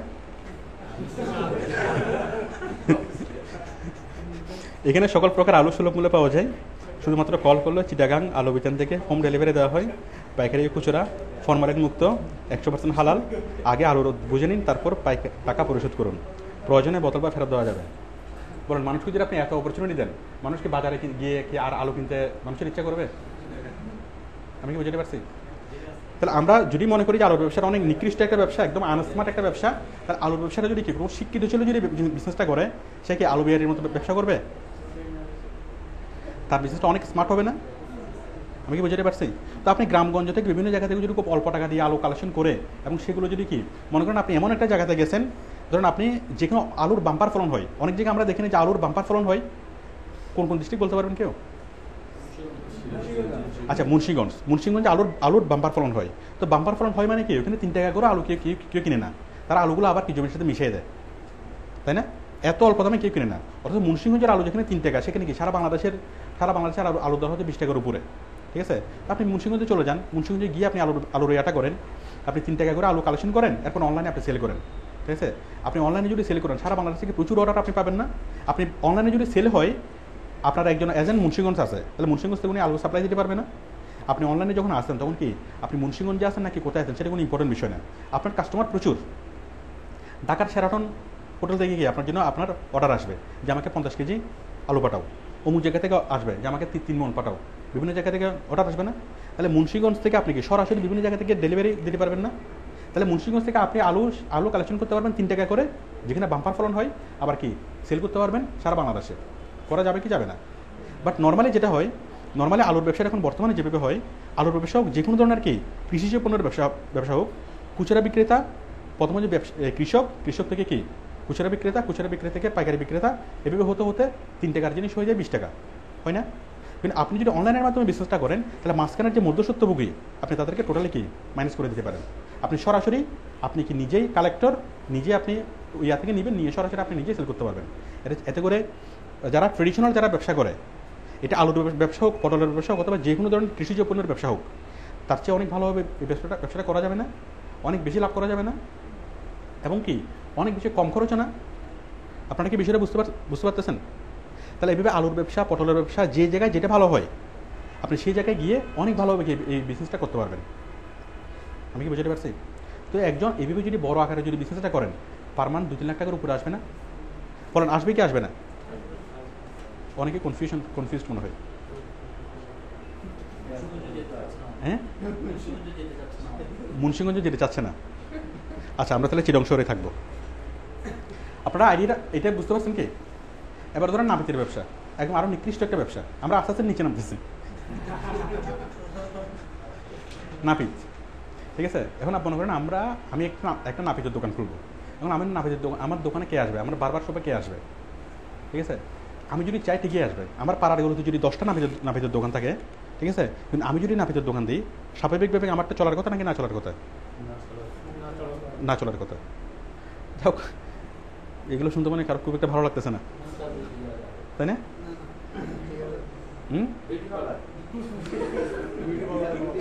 না, ওনাদের ভালো লাগতেছে না। আচ্ছা, আমি খুব দ্রুত শেষ করতেছি। নাপিতের দোকান, এখন আমি যদি কি ইন্টারনেট থেকে সার্চ করে যদি আমি Shahrukh Khan cutting, American cutting, Katrina cutting, বিভিন্ন কাটিংগুলো যদি আমি শেখার পর আমি যদি এগুলো আমার দোকানে যদি আমি অ্যাপ্লাই করি, তাহলে অনেক দূর থেকে মানুষ চলে আসবে আমার দোকানে। কেন চলে আসবে? আমি যে কাটিং দিতে পারি সেই কাটিং অন্য কেউ কাটতে পারে না, তো মানুষ আমার কাছে আসবে না। আর আমার শক্তি কি? ইন্টারনেট। আমি কি বুঝতে পারছি? তাহলে এই নাপিতের দোকানের নাপিতের যে কাজগুলো শিকার জন্য আমাকে হেল্প করতেছে কে? আমাকে হেল্প করতেছে নেট, তাই না? আবার এই জিনিসগুলো আমাকে প্রচার করার জন্য হেল্প করতেছে কে? তাও নেট। খুব সাধারণ একটা নাপিতের ব্যবসা না বারবার, সেটাও যদি আপনি কি অনলাইনের মাধ্যমে করেন, সেই সাধারণ বিষয়টা হয়ে যেতে পারে অসাধারণ। আপনি দেখেন নাপিতের যে কোনো জায়গায় গেলে 30 থেকে 40 টাকা নেয়, অর্থাৎ আপনি আলভিরাসে যান, ওখানে কত 200 টাকা নেয়। অনেক পার্থক্য না? তো কেন আলভিরাস কেন চলে? কারণ তারা এমন কাটিং দিতে পারে যেটা কেউ অন্য কেউ পারে না। আমি কি বুঝতে পারছি? তো আলভিরাস যদি 200 টাকা রাখে, আপনার রাখবেন 500 টাকা, ঠিক আছে? কারণ আপনি এমন জিনিসগুলো দেবেন যেগুলো অন্য কেউ জানে না। বলেন, আমরা যে কোনো সাধারণ ব্যবসা, আমি যেই বিষয়গুলো আপনাদেরকে বোঝানোর চেষ্টা করছি এখন, যে কোনো সাধারণ ব্যবসা আমরা যদি সেটাকে অনলাইনের প্ল্যাটফর্মে যদি করি, তাহলে সেটা হয়ে যায় অসাধারণ ব্যবসা, এবং সেটা হয়ে যায় অনেক বড় এবং উইথাউট এনি ইনভেস্ট। আমি যতগুলো ব্যবসার আইডিয়া আপনাদেরকে দিলাম, এগুলোর মধ্যে কোথাও কি কোনো ইনভেস্ট করতে হবে? কোনো টাকা পয়সা খরচের বিষয় আছে? বড় করে শোরুম দেওয়ার কোনো বিষয় আছে? আমাদের কি লাগবে? একটা ল্যাপটপ, একটা নেট কানেকশন, আর কি আপনি, আর কিছুই লাগবে না। আমরা যে কোনো জিনিস শিখবো কোত্থেকে? নেট থেকে, এবং কি বিক্রি করব নেট থেকে। যে কোনো বিজনেস করার জন্য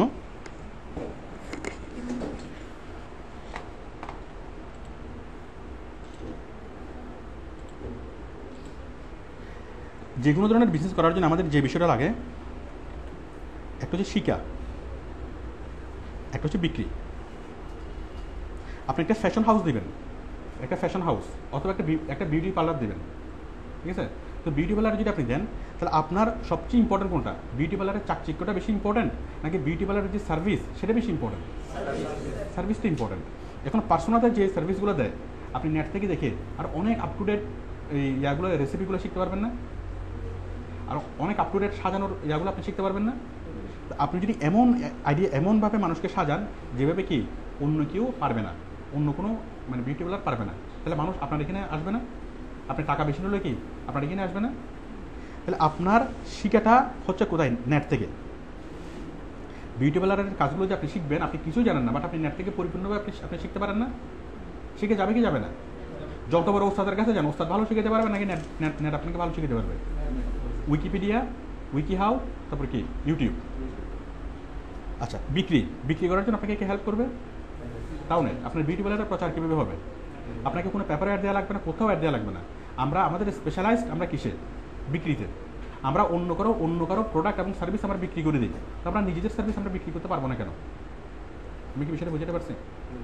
তাহলে এইভাবে আমরা টাউনেট এইভাবে আমরা নেট ইউজ করে, জাস্ট ইন্টারনেট ইউজ করে আমরা কী করতে পারি? যে কোনো বিজনেস আমরা শিখতে পারি এবং সেই বিজনেসের সে শেখার পরে সেটা হতে পারে প্রোডাক্ট, হতে পারে সার্ভিস, এটা আমরা বিক্রি করার জন্য কার হেল্প নেব? টাউনেটের। এবং সম্পূর্ণ কাজটা হবে কোথায়? আপনার একটা ল্যাপটপে সম্ভব কিনা জিনিসটা শিখা এবং জিনিসটা সেল করা? একটা ল্যাপটপে সম্ভব কিনা? আপনি টোটাল আপনার ঘরটাই মনে করেন, আপনার ঘরের একটা রুমকে আপনি বিউটি পার্লার তৈরি করবেন, ঠিক আছে? আপনার কোনো পুঁজিও লাগবে না, কিচ্ছু লাগবে না। আপনি জাস্ট নেট থেকে দেখে আপনি শিখেন, শিখার পর আপনি ফেসবুকে, ইউটিউবে ব্যাপকভাবে প্রচার করেন যে আমি এমনভাবে সাজাতে পারি যেটা আর কেউ পারবে না। কয়েকটা ছবি, কয়েকটা কিছু ডেসক্রিপশন এখানে দেন, অনেক মানুষ আপনাকে ফোন নিয়ে আপনার কাছে চলে আসবে না? এরপর ধীরে ধীরে কি যখন মানুষ জানবে, আপনার পপুলারিটি ছড়াবে না? আমি কি বিষয়টা বুঝতে পারছি? তাহলে আমরা যে কোনো ব্যবসা করি না কেন, যে কোনো ধরনের ব্যবসা করতে প্রথমত যে বিষয়টা লাগে সেটা হচ্ছে কি? টাকা।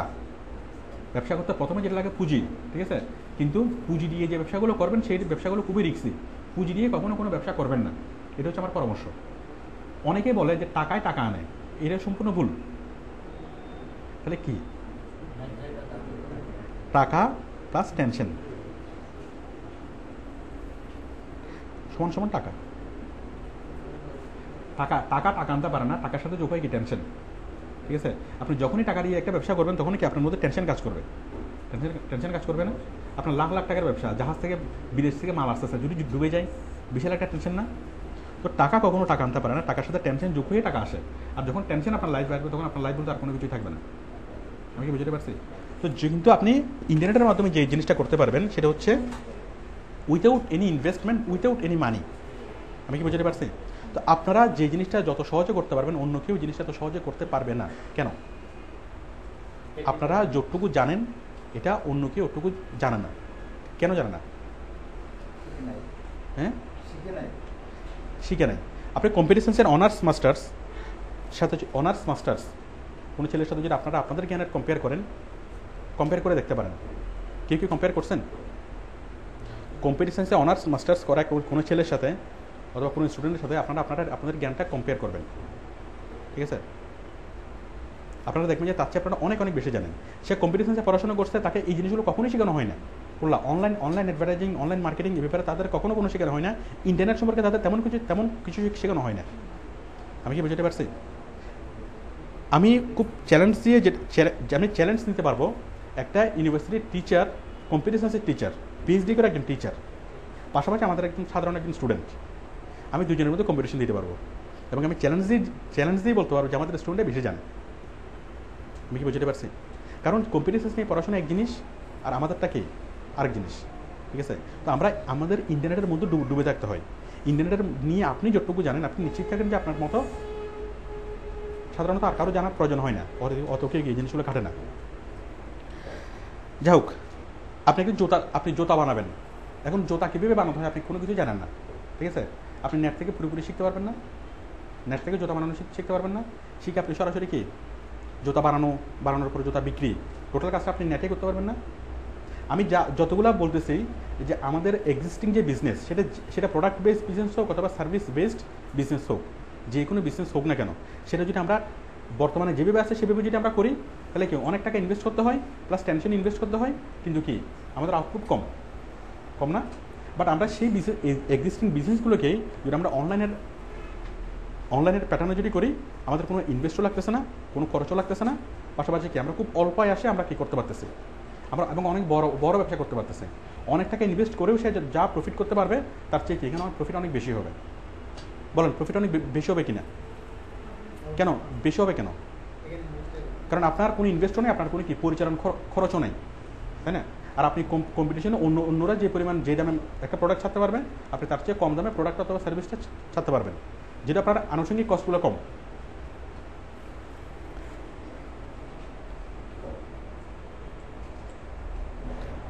তাহলে আমি এতক্ষণ যেগুলো বললাম এটা হচ্ছে আমাদের এক্সিস্টিং যে বিজনেসগুলো, আমরা বর্তমানে যা যা ব্যবসা আছে আমরা সেই ব্যবসাগুলোকেই আমরা আমাদের মতো করে অনলাইনে করতে পারি, এবং এটা আপনার জন্য সহজ। এখন আপনি বলতে পারেন যে এটা করার পরে মানুষ করে না কেন? যদি আসলে যদি এভাবে করা সম্ভব হয়, তাহলে আলু বিহারি কেন কী করতেছে না, অনলাইনে আলু ব্যবসা করতেছে না, তাই না? তারপর একজন কাপড়ের ব্যবসা, এই যে সৃষ্টি ফ্যাশন এত বড় শোরুম খুলছে, এত কিছু করছে, তাহলে অনলাইনে করতেছে না কেন? আমি যেভাবে বলতেছি যে বাংলাদেশের সবগুলো ব্যবসায় ডিজিটালাইজ হওয়ার কথা ছিল না, করলে তারা লাভবান হবে কি হবে না? আপনি সৃষ্টি ফ্যাশন এখানে যা সেল করে, এই সৃষ্টি ফ্যাশন যদি অনলাইনে যদি সেল করে, তার সেল 10 গুণ বাড়বে না? সে যদি এই তার যে টোটাল স্টোরটা যদি সে অ্যাবলিশ করে দেয়, এটা যদি টোটালি বন্ধ করে দেয়, শুধু অনলাইন থেকে সেল করে, তার এখান থেকে 10 গুণ বেশি সেল হবে না অনলাইনে? তো করে না কেন? হ্যাঁ, মূল বিষয়টা হচ্ছে এটা জানে না, ঠিক আছে? ব্যাপক প্রচার হয় না, আর মানুষ নেটের ইউজ যারা জানে, যারা করে নেটের ইউজ, তারা ম্যাক্সিমাম অ্যাবিউজগুলো করে।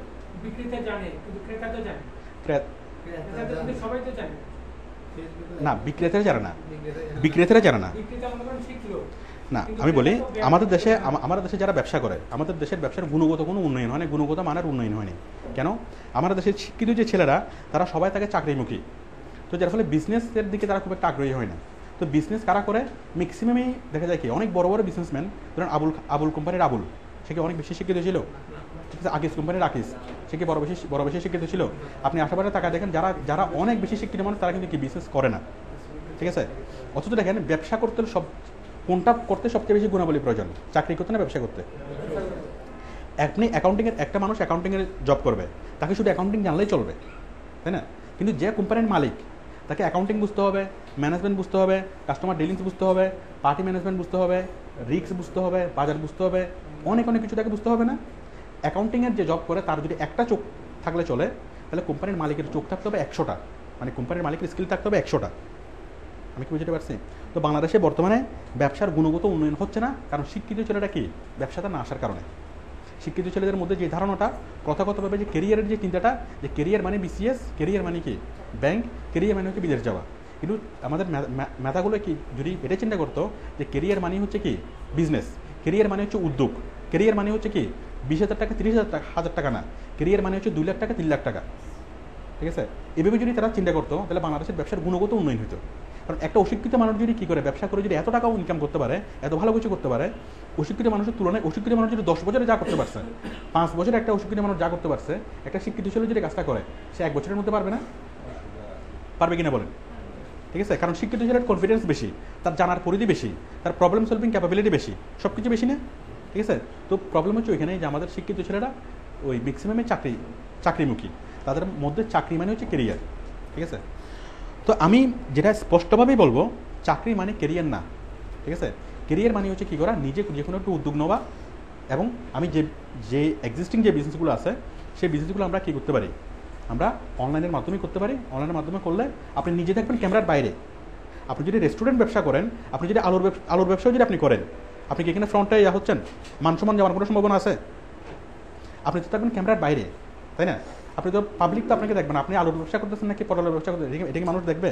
আপনি দেখবেন সম্পূর্ণ ক্যামেরার বাইরে, আপনি দেখবেন শুধু ল্যাপটপ নিয়ে, তাই না? পার্টি ফোন করবে, আপনি অর্ডারগুলো ডিলিংস করবেন, আপনি মতো করে আপনি করবেন। আমি কি বুঝতে পারছি? সম্পূর্ণ ক্যামেরার আড়ালে থেকে কি অনেক বড় একটা ব্যবসা পরিচালনা করা যায়, বাস্তবে যেটা অসম্ভব, মানে সরাসরি যেটা কি অসম্ভব, অনলাইনের মাধ্যমে যেটা করা সম্ভব।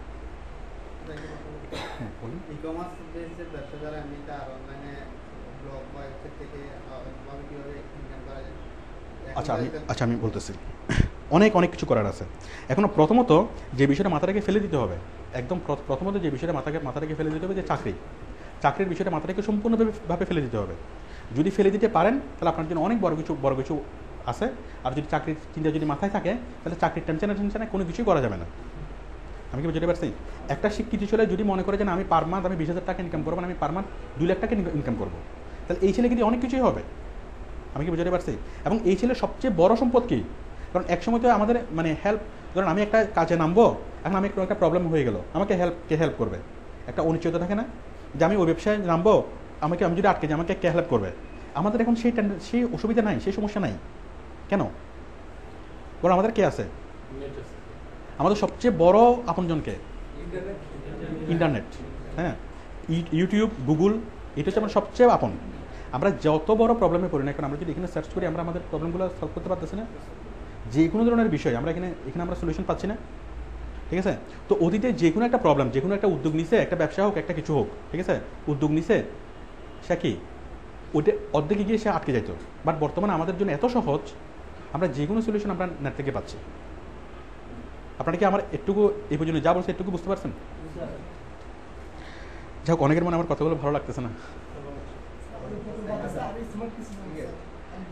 আচ্ছা আচ্ছা, এখন আমি সেই বিজনেসগুলো বলবো যেগুলো এক্সিস্টিং কেউ করে না, বাট যদি আপনি করেন আপনি অনেক ভালো করতে পারবেন। বিসিএসে যা ইনকাম করা যাবে তার চেয়ে অনেক বেশি ভালো ইনকাম করা যাবে। আমি কি বলবো? আমি এতক্ষণ আলু পটলের ব্যবসা যে কারণে বললাম, আলু পটল নাপিত এগুলো হচ্ছে একদম নিকৃষ্ট মানের ব্যবসাগুলোকে দেখানো, জানো কি? এখন আপনি আলু পটলের জায়গায় আরও অনেক কিছু আপনি নিয়ে আসতে পারবেন না? ঠিক আছে, নিকৃষ্ট ব্যবসা যদি করা যায়, উৎকৃষ্ট ব্যবসাগুলো করা যাবে না? আচ্ছা,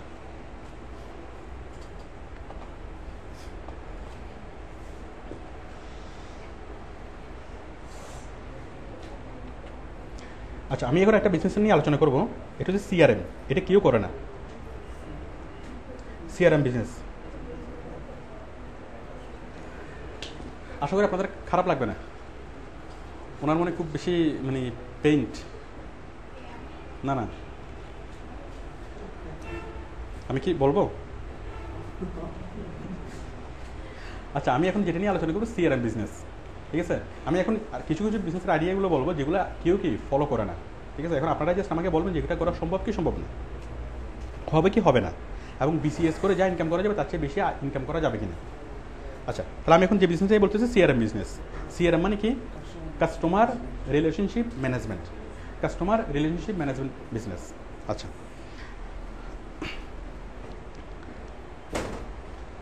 মনে করেন আমাদের একটা দোকান, এই মিনি সুপার মার্কেটের একটা দোকান অথবা সানমারের একটা দোকান। একটা দোকানে প্রতিদিন অনেকগুলো কাস্টমার আসে না? তো দোকানের স্ট্র্যাটেজি কি? দোকানগুলো বসে যার ইচ্ছা সে আসলে কি কিনলে কিনে, না কিনলে কি না কিনে। দোকানদারের তেমন কোনো গরজ নেই, তাই না? তো দোকানদার এইভাবে সারাদিন হিসাব করে যে তার কিসমতে কত টাকা আছে, তার কিসমতে কত টাকা সেল আছে, ওইভাবে সে হিসাব করে, এবং একটুকুই, তারা কোনো ধরনের কোনো ক্রিয়েটিভিটি তারা অ্যাপ্লাই করে না। বাট একটা সিম্পল একটা কাপড়ের দোকান, স্যানমারের মধ্যে একটা সিম্পল কাপড়ের দোকান, আসেন আমরা সিআরএম ইউজ করে আমরা কাপড়ের দোকানটাকে ব্যবসাটাকে একটু নতুন করে চিন্তা করি। কাপড়ের দোকানে ডেইলি মনে করেন 100 মানুষ আসলো, ঠিক আছে, অথবা 200 মানুষ আসলো। আসার পরে আপনি যেটা করবেন, আপনি কোম্পানির সাথে চুক্তি করলেন যে একটা কাপড়ের দোকানের সাথে আপনি চুক্তি করলেন যে তোমার এখন যে পরিমাণ কাস্টমার আসে, তোমার যে পরিমাণ সেলস হয়, আমি তোমার সেলস বাড়িয়ে দিতে পারবো। তোমার যে পরিমাণ সেলস হয় তার মানে তোমার সেলস বাড়িয়ে দিতে পারবো, তুমি আমাকে তোমার সেলস আমি ডাবল করে দিতে পারবো অথবা 3 ডাবল করে দিতে পারবো। তার চেয়ে তুমি আমাকে কী করবা, মান্থলি একটা পেমেন্ট করবা, মান্থলি 50,000 করে, অথবা আমাকে কি তোমার এক্সট্রা সেলসের একটা পার্সেন্টেজ দেবা, যেভাবে তার সাথে একটা কি কম্পেয়ার করবেন। আপনার কাজটা কী হবে, আপনি কীভাবে তার সেলসটা বাড়াবেন? একটা এক্সিস্টিং একটা কাপড়ের দোকান, তার সেলসটা আপনি কীভাবে বাড়াবেন? জাস্ট সিআরএম ইউজ করে। আপনার ফার্স্ট প্রসিডিউর হবে তার দোকানের যতগুলো কাস্টমার আসে সবগুলো কাস্টমারের কী করা, নোট করে রাখা।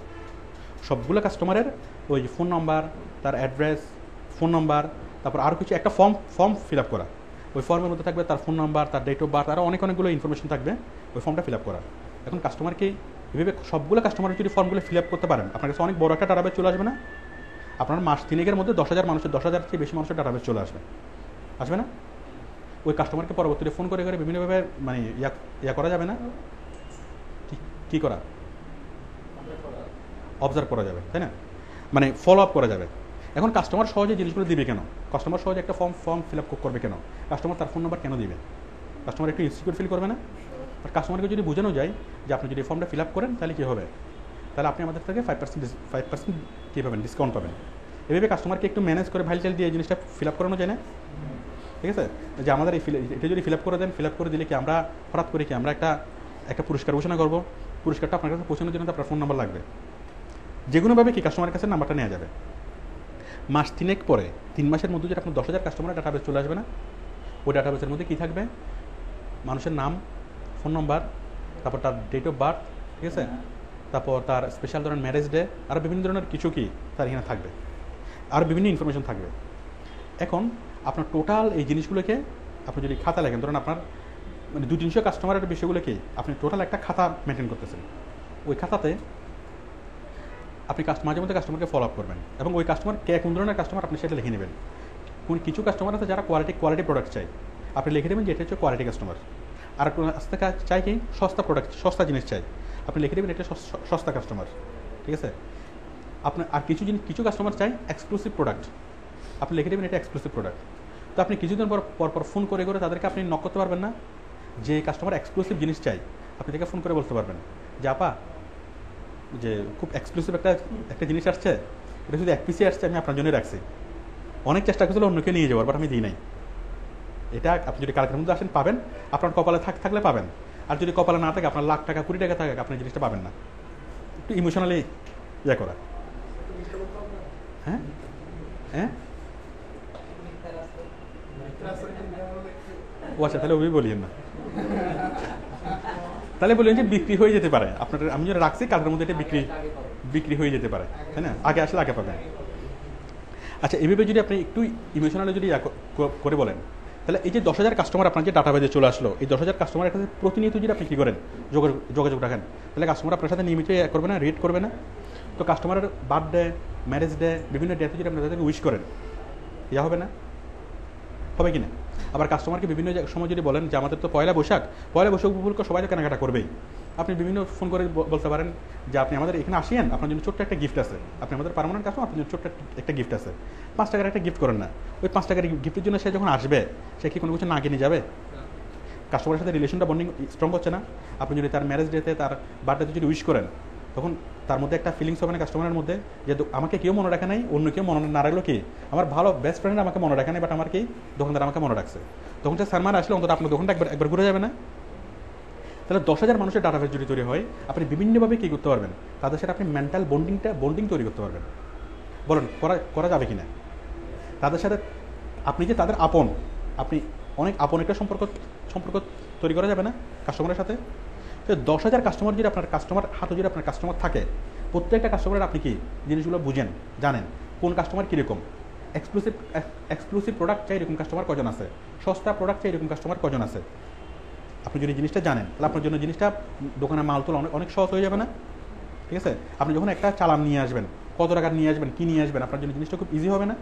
কারণ কি, আপনি এই 10,000 কাস্টমারের উপর যদি ডিপেন্ড করেন, এই 10,000 কাস্টমার থেকে আপনি অনেক ভালো প্রোডাক্ট সেল করতে পারা যাবে না?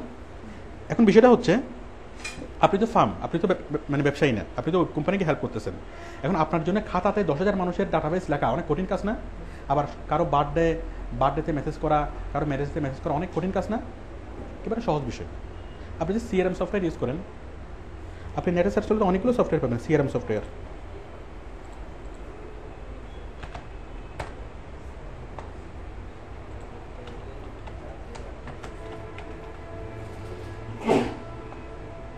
অনেকগুলো আপনি সিআরএম সফটওয়্যার পাবেন, মানে কাস্টমার রিলেশনশিপ সফটওয়্যার। এখানে জাস্ট আপনি ডাটাগুলো ইনপুট করে রাখবেন, ওই সফটওয়্যার আপনাকে বলে দেবে যে কার কখন বার্থডে, কার কখন ম্যারেজ ডে, এক্সক্লুসিভ কাস্টমার কাকে কীভাবে বলতে হবে। ঠিক আছে, সফটওয়্যার আপনার সকল কাজ করে দেবে। তো এইভাবে 10,000 মানুষের সাথে যদি আপনি একটা তৈরি করেন, বন্ডিং তৈরি করেন, তাহলে কি হবে?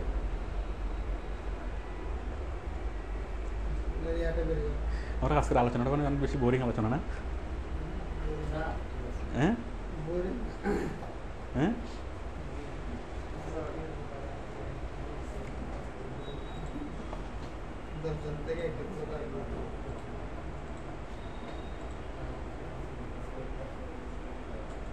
তাহলে দেখেন আপনি যদি একটা কোম্পানির সাথে যদি কাজ করেন এবং প্রতি মাসে যদি আপনাকে 20,000 করে দেয়, কোম্পানির যদি আপনি কাজ করবেন এবং এভাবে যদি আপনি কাজ করেন, তাহলে কোম্পানির সেলস অনেক বাড়বে না?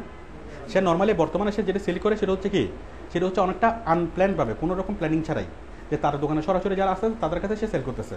বাট সে গুছিয়ে কাস্টমারের সাথে রিলেশন মেনটেন করে এবং তাদেরকে ফলো আপ করে সে যদি মানে বিজনেস করে, বর্তমানে সে যা ব্যবসা করে তার অনেক বেশি ব্যবসা সে করতে পারবে না? তার 2 গুণ 3 গুণ সে সেল করতে পারবে না? আমি কি বুঝতে পারছি? তার চেয়ে তার প্রফিট অনেক বেশি হবে না? হ্যালো হ্যালো, কেউ কিছু বলতেছেন?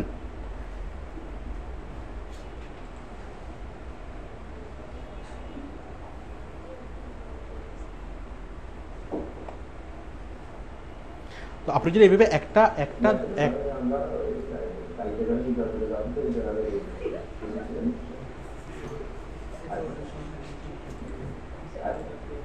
আচ্ছা, তাহলে আপনি যদি এইভাবে কী করেন, আমি অফ করছি।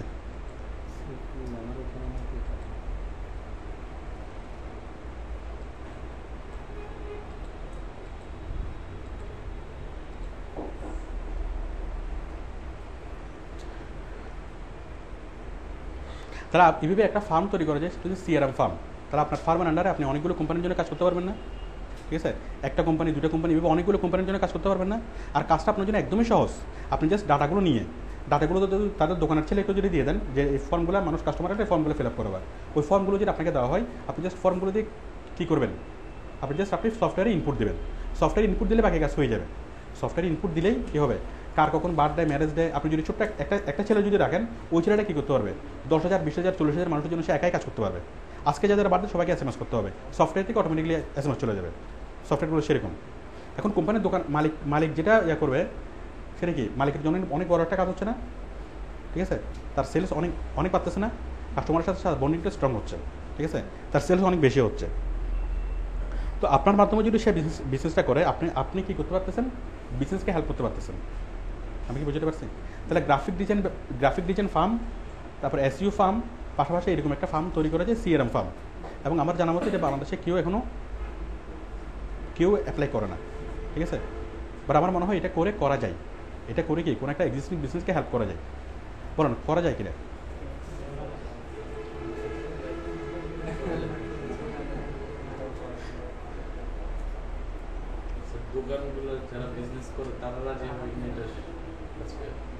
তারা রাজি হবে কিনা সেটা ইম্পর্টেন্ট না। নিজের বিজনেস থেকে নিজে ওটা অ্যাপ্লাই করলে হয়তো বা বেটার।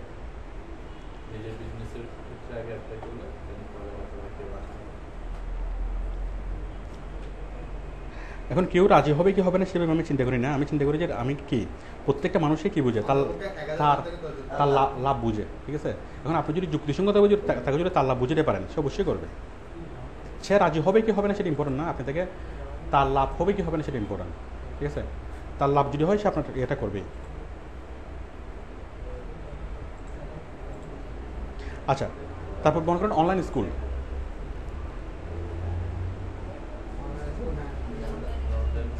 হ্যাঁ, কি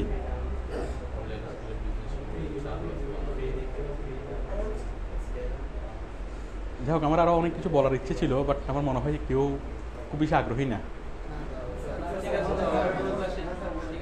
হ্যাঁ, আমি যেগুলো বলতেছি আপনাদের কাছে কি বিষয়গুলো মানে মনে হচ্ছে যে এরকম করা যায়, এরকম মনে হচ্ছে? আচ্ছা, এখন এই বিষয়গুলো করতে হবে অথবা হবে না এমন কোনো বিষয় না, বাট কি জানলে কি আপনি হয়তো আরেকজনকে হয়তো পরামর্শ দিতে পারবেন, তাই না? নিজে করেন বা না করেন, কথা হচ্ছে আমরা যে জিনিসগুলো আমি যেটা জানাতে চাচ্ছি সেটা হচ্ছে আমরা যা শিখছি, আমরা এতদিন ধরে এত কষ্ট করে যে অনলাইন অ্যাডভার্টাইজিং শিখছি, ইন্টারনেট সম্পর্কে জানছি, এগুলোর আউটপুটটি কী, এগুলোর ফিউচার কী, আমি সেটাই জাস্ট বলতেছি। এখন অনেক কিছু আছে, আপনি চাইলে কি সব কিছুটা আপনি একা করতে পারবেন না, আপনি চাইলে যে কোনো একটা করতে পারবেন, অথবা কোনো কিছু না করলেও সমস্যা না, আপনি অন্য কাউকে পরামর্শ দিতে পারবেন। স্পেশালি কাদেরকে পরামর্শ দেবেন? যারা BCS এর জন্য কঠিনভাবে ট্রাই করতেছে তাদেরকে, যারা ব্যাংকের জন্য কঠিনভাবে ট্রাই করতেছে তাদেরকে। আমি কি বুঝতে পারছি? আর কোনো বেকারকে পরামর্শ দিবেন না, কারণ বেকার এগুলো নিয়ে কোনো কিছুই করতে পারবে না। এগুলো কাদের জন্য? যাদের যোগ্যতা আছে তাদের জন্য। ঠিক আছে, যোগ্যতা সম্পন্ন মানুষরাই এই জিনিসগুলো মানে অ্যাপ্লাই করতে পারবে। আর যাদের যোগ্যতা নাই তারা কী করবে, তারা সবসময় একটা শর্টকাট ওয়ে খুঁজবে, একটা শর্টকাট ওয়ে যে আমার কোনো রকম মাসে 10-15 হাজার টাকা পাইলেই হইলো, তাই না? 10-15 হাজার টাকা পাইলে হইলো, ঠিক আছে? তো তাদের জন্য আমার কথাগুলো না, আমার কথাগুলো তারাই বুঝতে পারবে যারা কি, যারা যোগ্য এবং যারা কি, যারা অনেক বড় চিন্তা করে, ঠিক আছে, এমবিশাস এবং অনেক বড় স্বপ্ন দেখে, এবং যারা মেরিটোরিয়াস এবং যারা কি বেকার না, ঠিক আছে? তো আমার কথাগুলা হয়তো সবার ভালো নাও লাগতে পারে।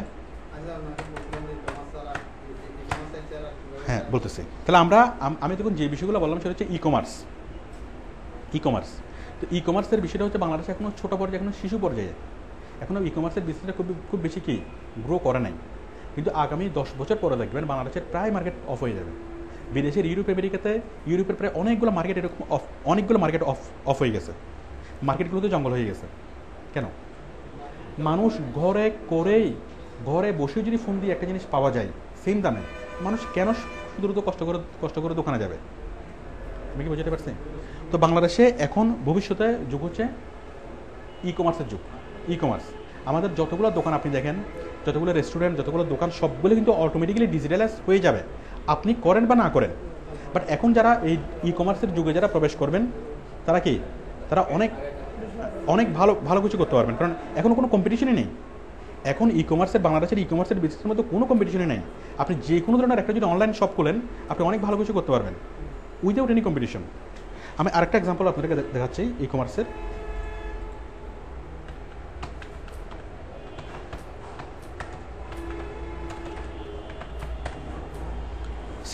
ctgshop.com।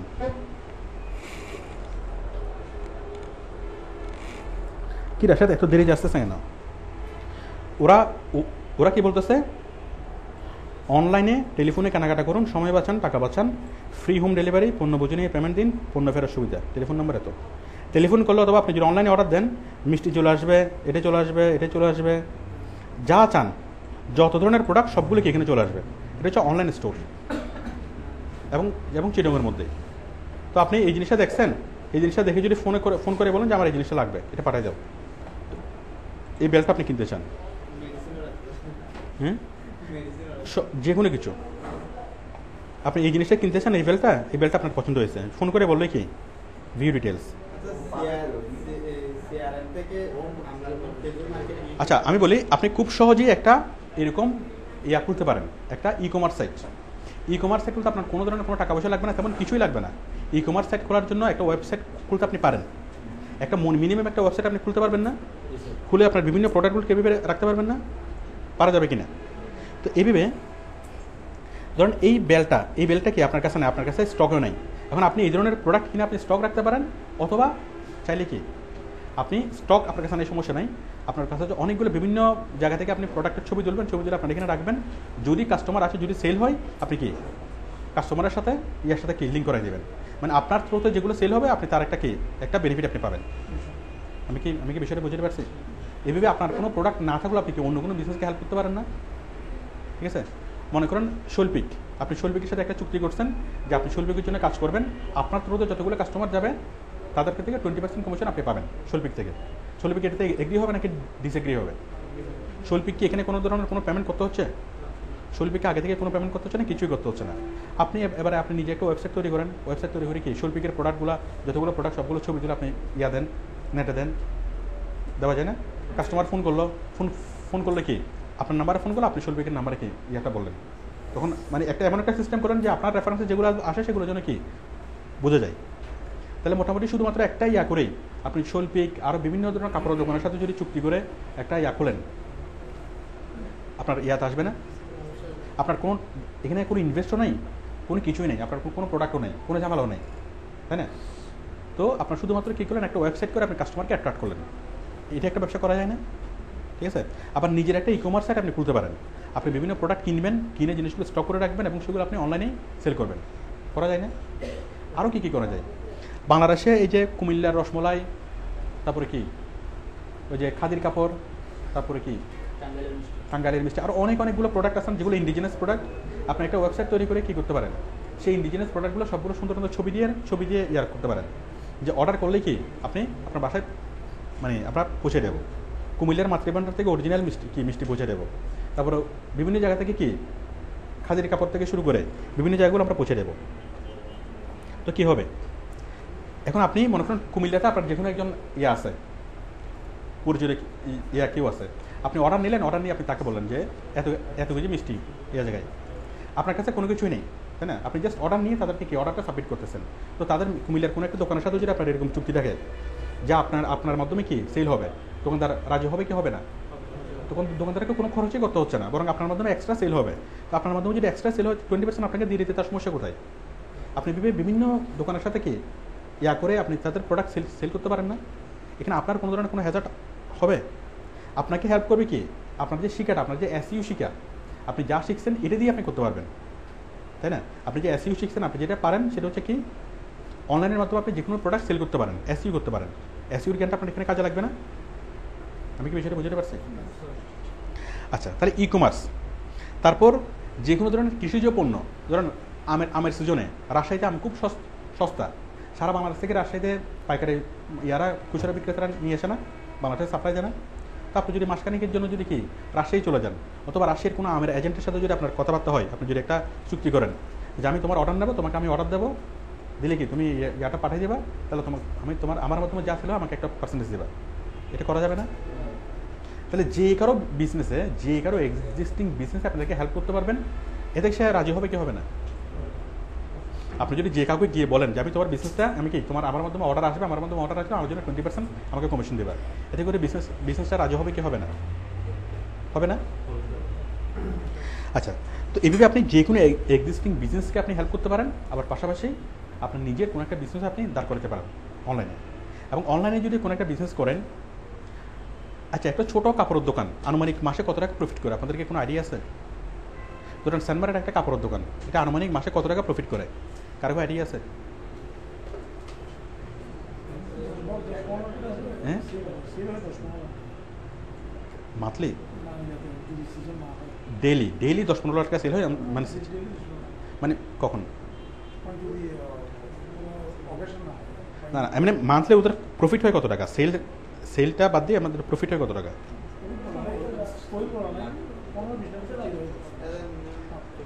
যে কোনো একটা ছোট্ট একটা দোকান, ঠিক আছে, এমন কোনো দোকান নাই যে দোকানে মিনিমাম 5 লাখের নিচে তাদের প্রফিট হয় না।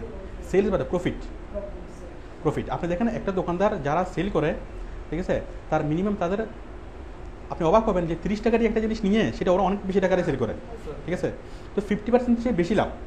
কোনো একটা দোকানদার যদি মাসে 1 লাখ টাকা, মানে দিনে যদি 1 লাখ টাকা সেল করে, তাহলে তার এখানে 50,000 টাকা লাভ। ডেলি যদি 50,000 টাকা হয়, তার মাসে কত? 10 লাখ টাকার অ্যাপ আপনার। তো আপনি একেবারে নিকৃষ্ট যে দোকানটা, সেই দোকানে মাসে 5 লাখ টাকার উপরে কী করে তারা আর্ন করে, তারা প্রফিট করে, ঠিক আছে। তো এখন তাদের কাছে এই অল্প কাস্টমার, তাদের কাছে কিন্তু কাস্টমার দেখাও যায় না। আপনি যদি দোকানের সামনে গিয়ে দাঁড়ায় থাকেন, খুব বেশি কাস্টমার দেখবেনও না। কিন্তু এত অল্প পরিসরের মধ্যে তারা যদি এত টাকা প্রফিট করতে পারে, আপনি যদি জিনিসটা অনলাইনে করেন, অনলাইনে করলে আরও অনেক ব্যাপকভাবে হবে না? অনলাইনে করলে আপনি তাদের চেয়ে সস্তায় প্রোডাক্টটা দিতে পারবেন, সস্তায় পারবেন না? আপনার কোনো অপারেটিং কস্ট নেই, তাই না? আপনার তার রিস্ক আছে, আপনার কোনো রিস্ক নেই, তাই না? তার কি আছে, কর্মচারী ম্যানেজমেন্ট, এটা সেটা অনেক ধরনের খরচ আছে, আপনার কোনো খরচ নেই। আপনি তার চেয়ে ভালো মানে ব্যবসা করতে পারবেন না? সে টোটাল যা সেল করে আপনি তার চেয়ে সেল বেশি করতে পারবেন। আরও বলি দোকানদার যেটা করতে পারবে, দোকানদার সে কি হয়তো খুব বেশি পড়াশোনা করে নেই, কিন্তু আপনি একজন শিক্ষিত মানুষ, যদি আপনি ব্যবসাটা করেন, তাহলে আপনি দোকানদারের যে ক্রিয়েটিভিটিগুলো অ্যাপ্লাই করতে পারেন, যেগুলো দোকানদার পারে না, সেগুলো আপনি অ্যাপ্লাই করতে পারবেন। দেখবেন যে ম্যাক্সিমাম দোকানদার অথবা ম্যাক্সিমাম ব্যবসায়ী তারা কী করে, তারা প্রি অকুপাইড, ওস্তাদ যেভাবে বেশি গাড়িতে সেভাবেই করে, এর বাইরে তাদের যাওয়া খুব একটা যায় না। আমি কি বুঝতে পারছি? বাট আপনি কী করতে পারেন, আপনি ক্রিয়েটিভিটি ইনভলভ করতে পারবেন, আপনি অনেক কিছু ইনভলভ করতে পারবেন না। কাস্টমারের সার্ভিসটা আপনি কি নিশ্চিত করতে পারবেন, কাস্টমার স্যাটিসফ্যাকশন আপনি কনফার্ম করতে পারবেন। এগুলো করে আপনি তাদের চেয়ে বেটার সার্ভিস দিতে পারবেন না? তো একটা অশিক্ষিত মানুষ যদি ব্যবসা করে মাসে 5 লাখ টাকা ইনকাম করতে পারে, একটা শিক্ষিত মানুষ যদি ব্যবসা করে তার চেয়ে কয়েক গুণ বেশি ইনকাম করাটা কি স্বাভাবিক নাকি অস্বাভাবিক? আমি কি বুঝতে পারছি? তো আপনারা এই ছোট্ট একটা কাপড়ের দোকানে কী পরিমাণ প্রফিট করে, অথবা যে কোনো ধরনের দোকান, ঠিক আছে, আপনারা পার্সোনালি খবর নিয়ে দেখেন, শুনবেন আর অবাক হবেন। তো আমরা মজার বিষয় হচ্ছে কি, আমরা যত ধরনের বিজনেস আছে, ওরা অনেক টাকা ইনভেস্ট করতে হয়, ওদের অনেক টাকা, ওদের রিস্ক থাকে, ওদের ঝামেলা অনেক বেশি। বাট আমরা এই সব কিছু না করেও কী করতে পারি, আমরা অতি সহজে বিজনেসটা করতে পারি। তাই না? আমরা জাস্ট প্রোডাক্টগুলো কিনবো, কিনে আমাদের নিজের ঘরে আমরা স্টক রাখবো, স্টক রেখে কি আমরা অনলাইনে জিনিসগুলো আমরা সেল করতে পারবো। আবার যদি আপনি চান যে না আপনি জিনিসগুলো কিনে স্টকও রাখবেন না, কী করতে পারেন, আপনি সরাসরি আরেকজনের জিনিস বিক্রি করতে পারেন, তার কাছ থেকে আপনি কমিশন নিতে পারেন। আমি কি বুঝতে পারছি? আমি এগুলো কি বলতেছি যে আপনি অনলাইন অ্যাডভার্টাইজিং শিখে আপনি যা যা করতে পারবেন। আপনি কি আমার কথাগুলো বুঝতে পারছেন?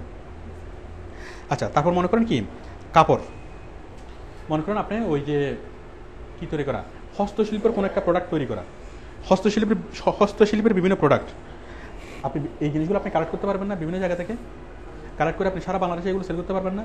ধরেন বৈশাখী মেলা, সামনে যে বৈশাখী মেলা হবে, বৈশাখী মেলাতে অনেকগুলো হস্তশিল্পের প্রোডাক্ট উঠবে না? আপনি যদি এই সময় যদি জিনিসগুলো কিনে রাখেন, অনেক সস্তায় কিন্তু জিনিসগুলো পাওয়া যায় না? আপনি 5 টাকা দিয়ে একটা পুতুল পাবেন, অথচ কি যখন বৈশাখী মেলা থাকবে না তখন আপনি এই পুতুলটা একটা পুতুলে আপনি 500 টাকা দিয়ে সেল করতে পারবেন। অনলাইনে খুব সুন্দরভাবে ছবি দিল, যদি এই পুতুলটার ছবি দেন, মানে মাটির পুতুল, মাটির ময়না, সেল করা যাবে না? মানে শৌখিন জিনিসপত্র, অনেকগুলো শৌখিন জিনিসপত্র উঠে না, হাত পাকা, তারপর এটা সেটা, মানে এমন অনেক জিনিস উঠে আমাদের মানে গ্রাম্য সংস্কৃতির, বাঙালি সংস্কৃতি থেকে এত ধরনের জিনিস উঠে যেটা অন্য কোনো সময় পাওয়া যায় না। তো বৈশাখী মেলার সময় যদি আপনি বিশাল অনেক বড় যদি কী করেন, ওই ধরনের জিনিসপত্র যদি কিনেন, ধরেন বাঁশি, এটা সেটা কেনার পর আপনি পরবর্তীতে এগুলো অনলাইনে এগুলো সেল করতে পারবেন না? আমি কি বুঝতে পারছি? আপনি 1 লাখ টাকা যদি ইনভেস্ট করেন, আপনি মিনিমাম 10 লাখ টাকা এই জিনিসগুলো আপনি সেল করতে পারবেন। বলেন করা যাবে কি যাবে না? আপনি বাংলাদেশের বিভিন্ন জায়গা থেকে, আপনি ধরেন শীতল পাটি, আপনি দেশের মধ্যেও সেল করতে পারবেন, দেশের বাইরেও জিনিসগুলোর কদর অনেক বেশি, দেশের বাইরে কদর অনেক বেশি না? আপনি দেশের বাইরেও জিনিসগুলো সেল করতে পারবেন না? একটা শীতল পাটি আপনি মাত্র 500 টাকা দিয়ে করতে পারবেন, কালেকশন করতে পারবেন। এই শীতল পাটিটা যদি আপনি কোথায় দেশের বাইরে কোনো বাজারে সেল করেন, মিনিমাম $100 সেটা সেল করা যাবে না? $100 মানে প্রায় 7,000 টাকা। তাহলে 500 টাকার একটা জিনিস আপনি দেশের বাইরে যদি সেল করেন, 7,000 টাকারই আপনি কি সেল করতে পারবেন। পারা যাবে কি যাবে না? যাবে না?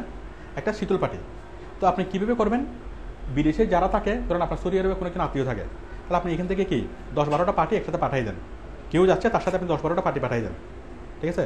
অথবা এয়ার কার্গোতে পাঠান, অথবা কি একটু বড় আকারে হলে আপনি শিপিং করতে পারেন, ঠিক আছে? আপনি সিম্পলি চিন্তা করেন যে কেউ যাচ্ছে তার সাথে আপনি 10টা পার্টি পাঠিয়ে দেন, পাঠানো যাবে না? যাবে কি না?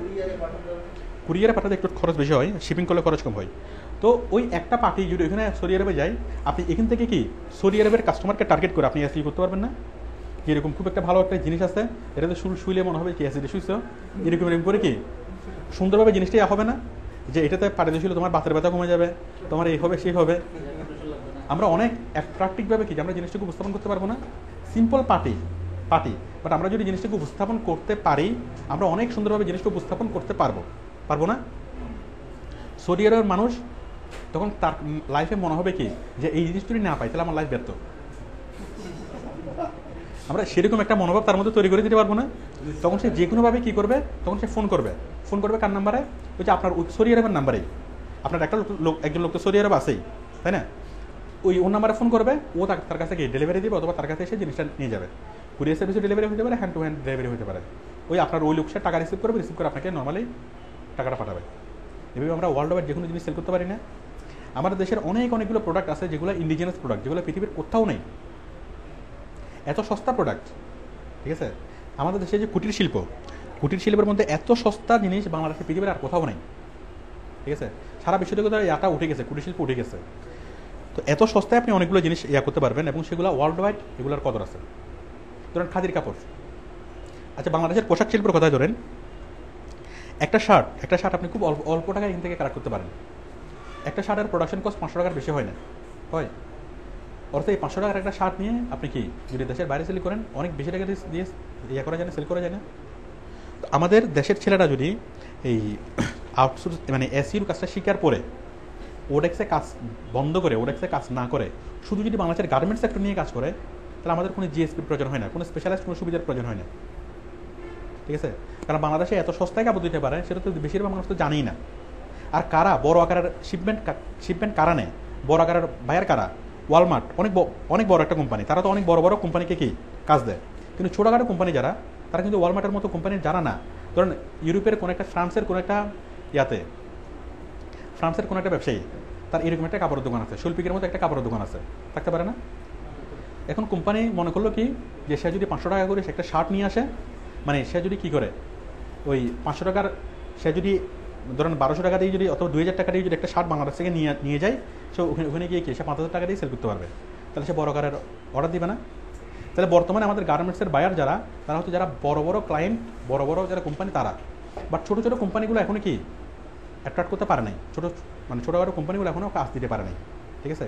আর তাছাড়া তো আমাদের দেশে যারা গার্মেন্টস যেটা হচ্ছে গার্মেন্টসের যে প্রচার, আমরা যেটা নিয়ে খুব গর্ব করি যে আমাদের গার্মেন্টস ইন্ডাস্ট্রি আমাদের জন্য অনেক বিশাল একটা আশীর্বাদ, আমরা যেটা নিয়ে গর্ব করি, ঠিক আছে? আসলে বিষয়টা কি? আসলে বিষয়টা হচ্ছে গার্মেন্টস আমাদের যারা কাজ দেয় তারা আমাদের ম্যাক্সিমাম গার্মেন্টস এরকম যে তাদেরকে সুতা দিবে, তাদেরকে ইয়া দিবে, সব কিছু দিবে, শুধু আমাদের দেশের ম্যান পাওয়ারটা তারা ইউজ করে। ওই আমাদের লাভের মধ্যে লাভ হয় কি, আমাদের শ্রমিকেরা বেতনটা পায়, এটাই লাভ হয়। আসলে বড় অঙ্কের তারা আমাদের থেকে কাজ করে নিয়ে তারা কি 500 টাকার একটা শার্ট, তাদের কি প্রোডাকশন কস্ট, এই শার্টে তারা 5000 টাকা সেল করে তাদের বাজারে। আমাদের খুব বেশি কিন্তু লাভ হচ্ছে না। অর্থাৎ তার চেয়ে যদি আমরা কী করি, আমরা নিজেদের যে প্রোডাক্টগুলো, শৈল্পিক ফ্যাশন, এই ফ্যাশন সেই ফ্যাশন, আমরা নিজেরা যদি জিনিসগুলো প্রোডাক্ট করে আমরা নিজেরা যদি এসই করি, নিজেরা যদি মার্কেটিং করি, ইউরোপের বাজারে আমরা সরাসরি সেল করতে পারবো না? তাহলে আমরাও কী করতে পারবো? তাদের মতো 500 টাকার জিনিস আমরা 5000 টাকা দিয়ে আমরা সেল করতে পারবো না? সেক্ষেত্রে আমাদের সরাসরি প্রফিটটা আমরা পাবো। এখন আপাতত আমাদের দেশে যে জিনিসগুলো হচ্ছে গার্মেন্টস ইন্ডাস্ট্রিজ, এগুলো আসলে প্রফিটটা আমরা পাচ্ছি না। আমরা যেটা পাচ্ছি সেটা পারিশ্রমিক, ঠিক আছে? এটা আসলে খুব বেশি তেমন কিছু হচ্ছে না। আমাদের দেশের কাপড়, আমাদের দেশের অনেক কিছু আছে যেগুলো বিশ্ববাজারে চাহিদা আছে, সারা বিশ্বব্যাপী যেগুলো কি জনপ্রিয় হতে পারে। তো এতদিন পর্যন্ত আমাদের দেশের প্রোডাক্টগুলো দেশের বাইরের মানুষ জানতো না। কেন জানতো না? কারণ আমাদের মিডিয়া স্ট্রং না। আমাদের টিভি দেশের বাইরে যেতে পারে না, আমাদের রেডিও দেশের বাইরে যেতে পারে না, আমাদের পেপার দেশের বাইরে যেতে পারে না। এতদিন আমাদের দেশ প্রচারের দিক দিয়ে খুবই পিছিয়ে না, ঠিক আছে? পিছিয়ে। তো প্রচারের দিক দিয়ে পিছিয়ে থাকার কারণে আমাদের দেশে এত ভালো ভালো প্রোডাক্ট থাকার পরেও কি আমরা বিশ্ববাজারে যেতে পারি না। আপনারা কি বিষয়টা বুঝতে পারছেন? তো এখন আমাদের আগে যে ইয়াটা ছিল, সীমাবদ্ধতা ছিল কি মিডিয়া, এখন কিন্তু আমাদের সেই সীমাবদ্ধতা নাই। এখন আমাদের সবচেয়ে শক্তিশালী যে অস্ত্রটা, সেটা কিন্তু আমাদের হাতে। সবচেয়ে শক্তিশালী মিডিয়া কি? ইন্টারনেট এখন আমাদের হাতে না? আর ইন্টারনেটের মধ্যে সবচেয়ে শক্তিশালী বিষয় কি মানে প্রচারের জন্য? এসইও। তো মানে অবাক করার বিষয় দেখেন, এই ইন্টারনেটের শক্তিশালী প্রচার করার জন্য কি করতেছে তারা? বিদেশি কোম্পানিগুলো আমাদেরকে ব্যবহার করতেছে, তারা কিন্তু আমাদের উপর ডিপেন্ডেন্ট। আমেরিকার একটা ই-কমার্স সাইট, সেটার প্রচার করার জন্য কাজ করতেছে কারা? আমরা, তাই না? ইউরোপের কোনো একটা দোকান অথবা ইউরোপের কোনো একটা কোম্পানি, সেটার প্রচার করার জন্য তারা ডিপেন্ডেন্ট কাদের উপর? তারা আমাদের উপর ডিপেন্ডেন্ট। আমি কি বুঝতে পারছি? তাহলে বর্তমানে আমরাই সবচেয়ে কি শক্তিশালী মিডিয়া। এতদিন তো মিডিয়া ছিল ওদের হাতে, টিভি পেপার সবগুলো ছিল কি ওদের হাতে। এখন বর্তমানে সবচেয়ে শক্তিশালী মিডিয়াটা আমাদের নিয়ন্ত্রণে। তো আমরা ওদের দিকে কাজ না করে ওদের কাজ করা কি কমাই দিয়ে আমরা যদি আমাদের নিজেদের প্রোডাক্ট যেগুলো আছে সেগুলো যদি আমরা ওয়ার্ল্ড ওয়াইড মার্কেটিং করার চিন্তা করি, তাহলে বলুন দেশের কি ইয়ে হবে না, ইমপ্রুভমেন্ট হবে না? ঠিক আছে? তাহলে আমাদের যে গার্মেন্টস সেক্টর বলেন, যেটাই বলেন, আমাদের এমন অনেক জিনিস আছে যেগুলো দেশের বাইরের মানুষ জানে না বলেই তারা জিনিসগুলো করে না। এবং আমাদের যেটা হস্তশিল্প, ঠিক আছে, এরকম হস্তশিল্পের কালেকশন পৃথিবীর কোথাও নেই, ঠিক আছে? তো খুব অল্প দামে অল্প টাকায় আপনি কী করতে পারবেন, অনেকগুলো শোপিস আপনি কালেক্ট করতে পারবেন, অনেক ধরনের শোপিস। বৈশাখী মেলায় দেখবেন যে অনেক ধরনের প্রোডাক্ট উঠছে খুবই অল্প টাকায়, এগুলো আপনি কালেকশন করে আপনি দেশের বাইরে সেগুলো এক্সপোর্ট করতে পারবেন। আচ্ছা, এসইউ শিখে আপনি আরও কী করতে পারবেন? এসইউ শিখে যদি আপনি মনে করেন যে আপনি কি বিশাল কোনো ধরনের মানবতার জন্য কোনো কাজ করবেন, আপনি মনে করেন অনেক টাকা পয়সা কামাইছেন, এখন আপনার চিন্তা হলে কি অনেক মানবতার জন্য কোনো কিছু কাজ করবেন, আপনি কয়েক কোটি টাকা এতিমখানাকে দিয়ে দিতে পারেন না? পারেন কি না? কয়েক কোটি টাকা এতিমখানায় দিলে, ধরুন একজন মানুষ কয়েক কোটি টাকা এতিমখানাকে দিয়ে দিল, তার দানটা যত বড়, তার চেয়ে আপনি কি অনেক বেশি বড় দান করতে পারবেন কোনো একটা এতিমখানাকে? অনেক ধনীজন মানুষ এতিমখানাকে কয়েক কোটি টাকা দিয়ে দিল, আপনি কী করছেন? আপনি 1 টাকাও দেন নাই। আপনি এতিমখানার জন্য এসইউ করেন, এসইউ করলে তার চেয়ে অনেক বেশি টাকা চলে আসবে না?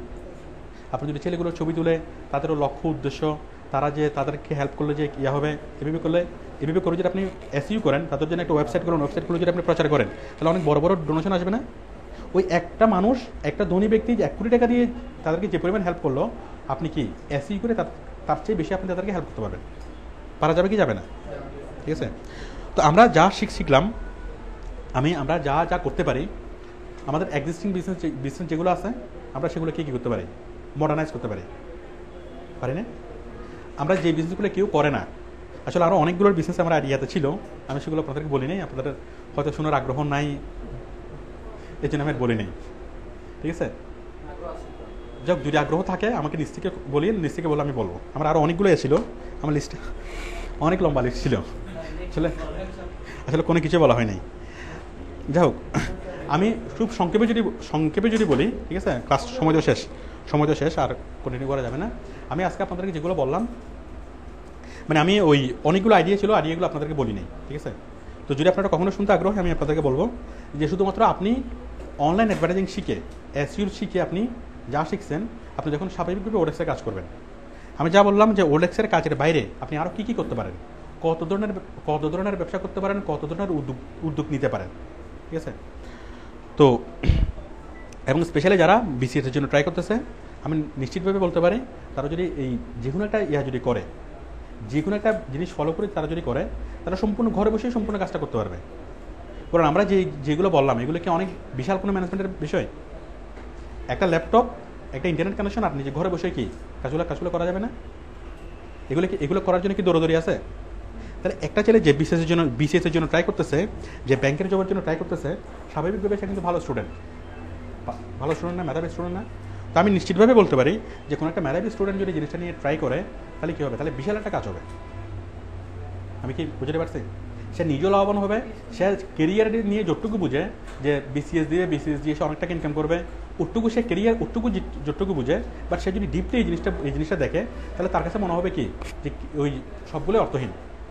বিসিএস দিয়ে ব্যাংকে জব করে যে পরিমাণ আর্ন করতে পারবে, এখানে তার চেয়ে অনেক বেশি পরিমাণ সে আর্ন করতে পারবে। ঠিক আছে, এখন বিষয়গুলো চ্যালেঞ্জিং। এখন চ্যালেঞ্জিং বিষয়টা কারা নিবে? যারা যোগ্য। আমি কি বুঝতে পারছি? আর কারা, আমি প্রথমে বলছিলাম যে আমি যেগুলো বলতেছি এগুলো হচ্ছে কাদের জন্য? এগুলো হচ্ছে বেকারদের জন্য না, এগুলো সরকারদের জন্য এবং যারা যোগ্য তাদের জন্য। ঠিক আছে, তো যে কোনো একজন যোগ্য মানুষ, যে কোনো একটা মেধাবী ছেলে যদি যে কোনো একটা বিষয় নিয়ে, যদি যে কোনো একটা আইডিয়া নিয়ে যদি সে দাঁড়াতে পারে, তাহলে অনেক বিশাল একটা কাজ হবে। সে বিসিএস দিয়ে যা করতে পারবে তার 10 গুণ বেশি ভালো ক্যারিয়ার সে এখানেই করতে পারবে। তো ঠিক আছে, আমি আপনাদের যদি কখনো আগ্রহ থাকে আমি আরও বলবো। হ্যাঁ, না, পরবর্তীতে যদি আপনাদের কখনো আগ্রহ থাকে আমাকে যদি বলতে বলেন, তো আমি অন্য আইডিয়াগুলো বলবো। আমি আজকে আসলে সময় শেষ, আজকে আর কিছু বলা যাচ্ছে না। বলেন, আজকে আমি যতটুকু বললাম এটুকুনি আপনাদের কারো কোনো কোশ্চেন, কারো কোনো মন্তব্য? হ্যাঁ, আপনাদের কোনো মন্তব্য? আমি যতটুকু দেখতেছিলাম যে আপনাদের যথেষ্ট বিষয়গুলো একদমই ভালো লাগতেছিল না। হ্যাঁ, আপনাদের কোনো বিষয়ে মনে হয় ইয়া হয়নি, খুবই পেইন লাগছে না সবগুলো? না, আমার বিষয়গুলো বুঝতে পারছেন?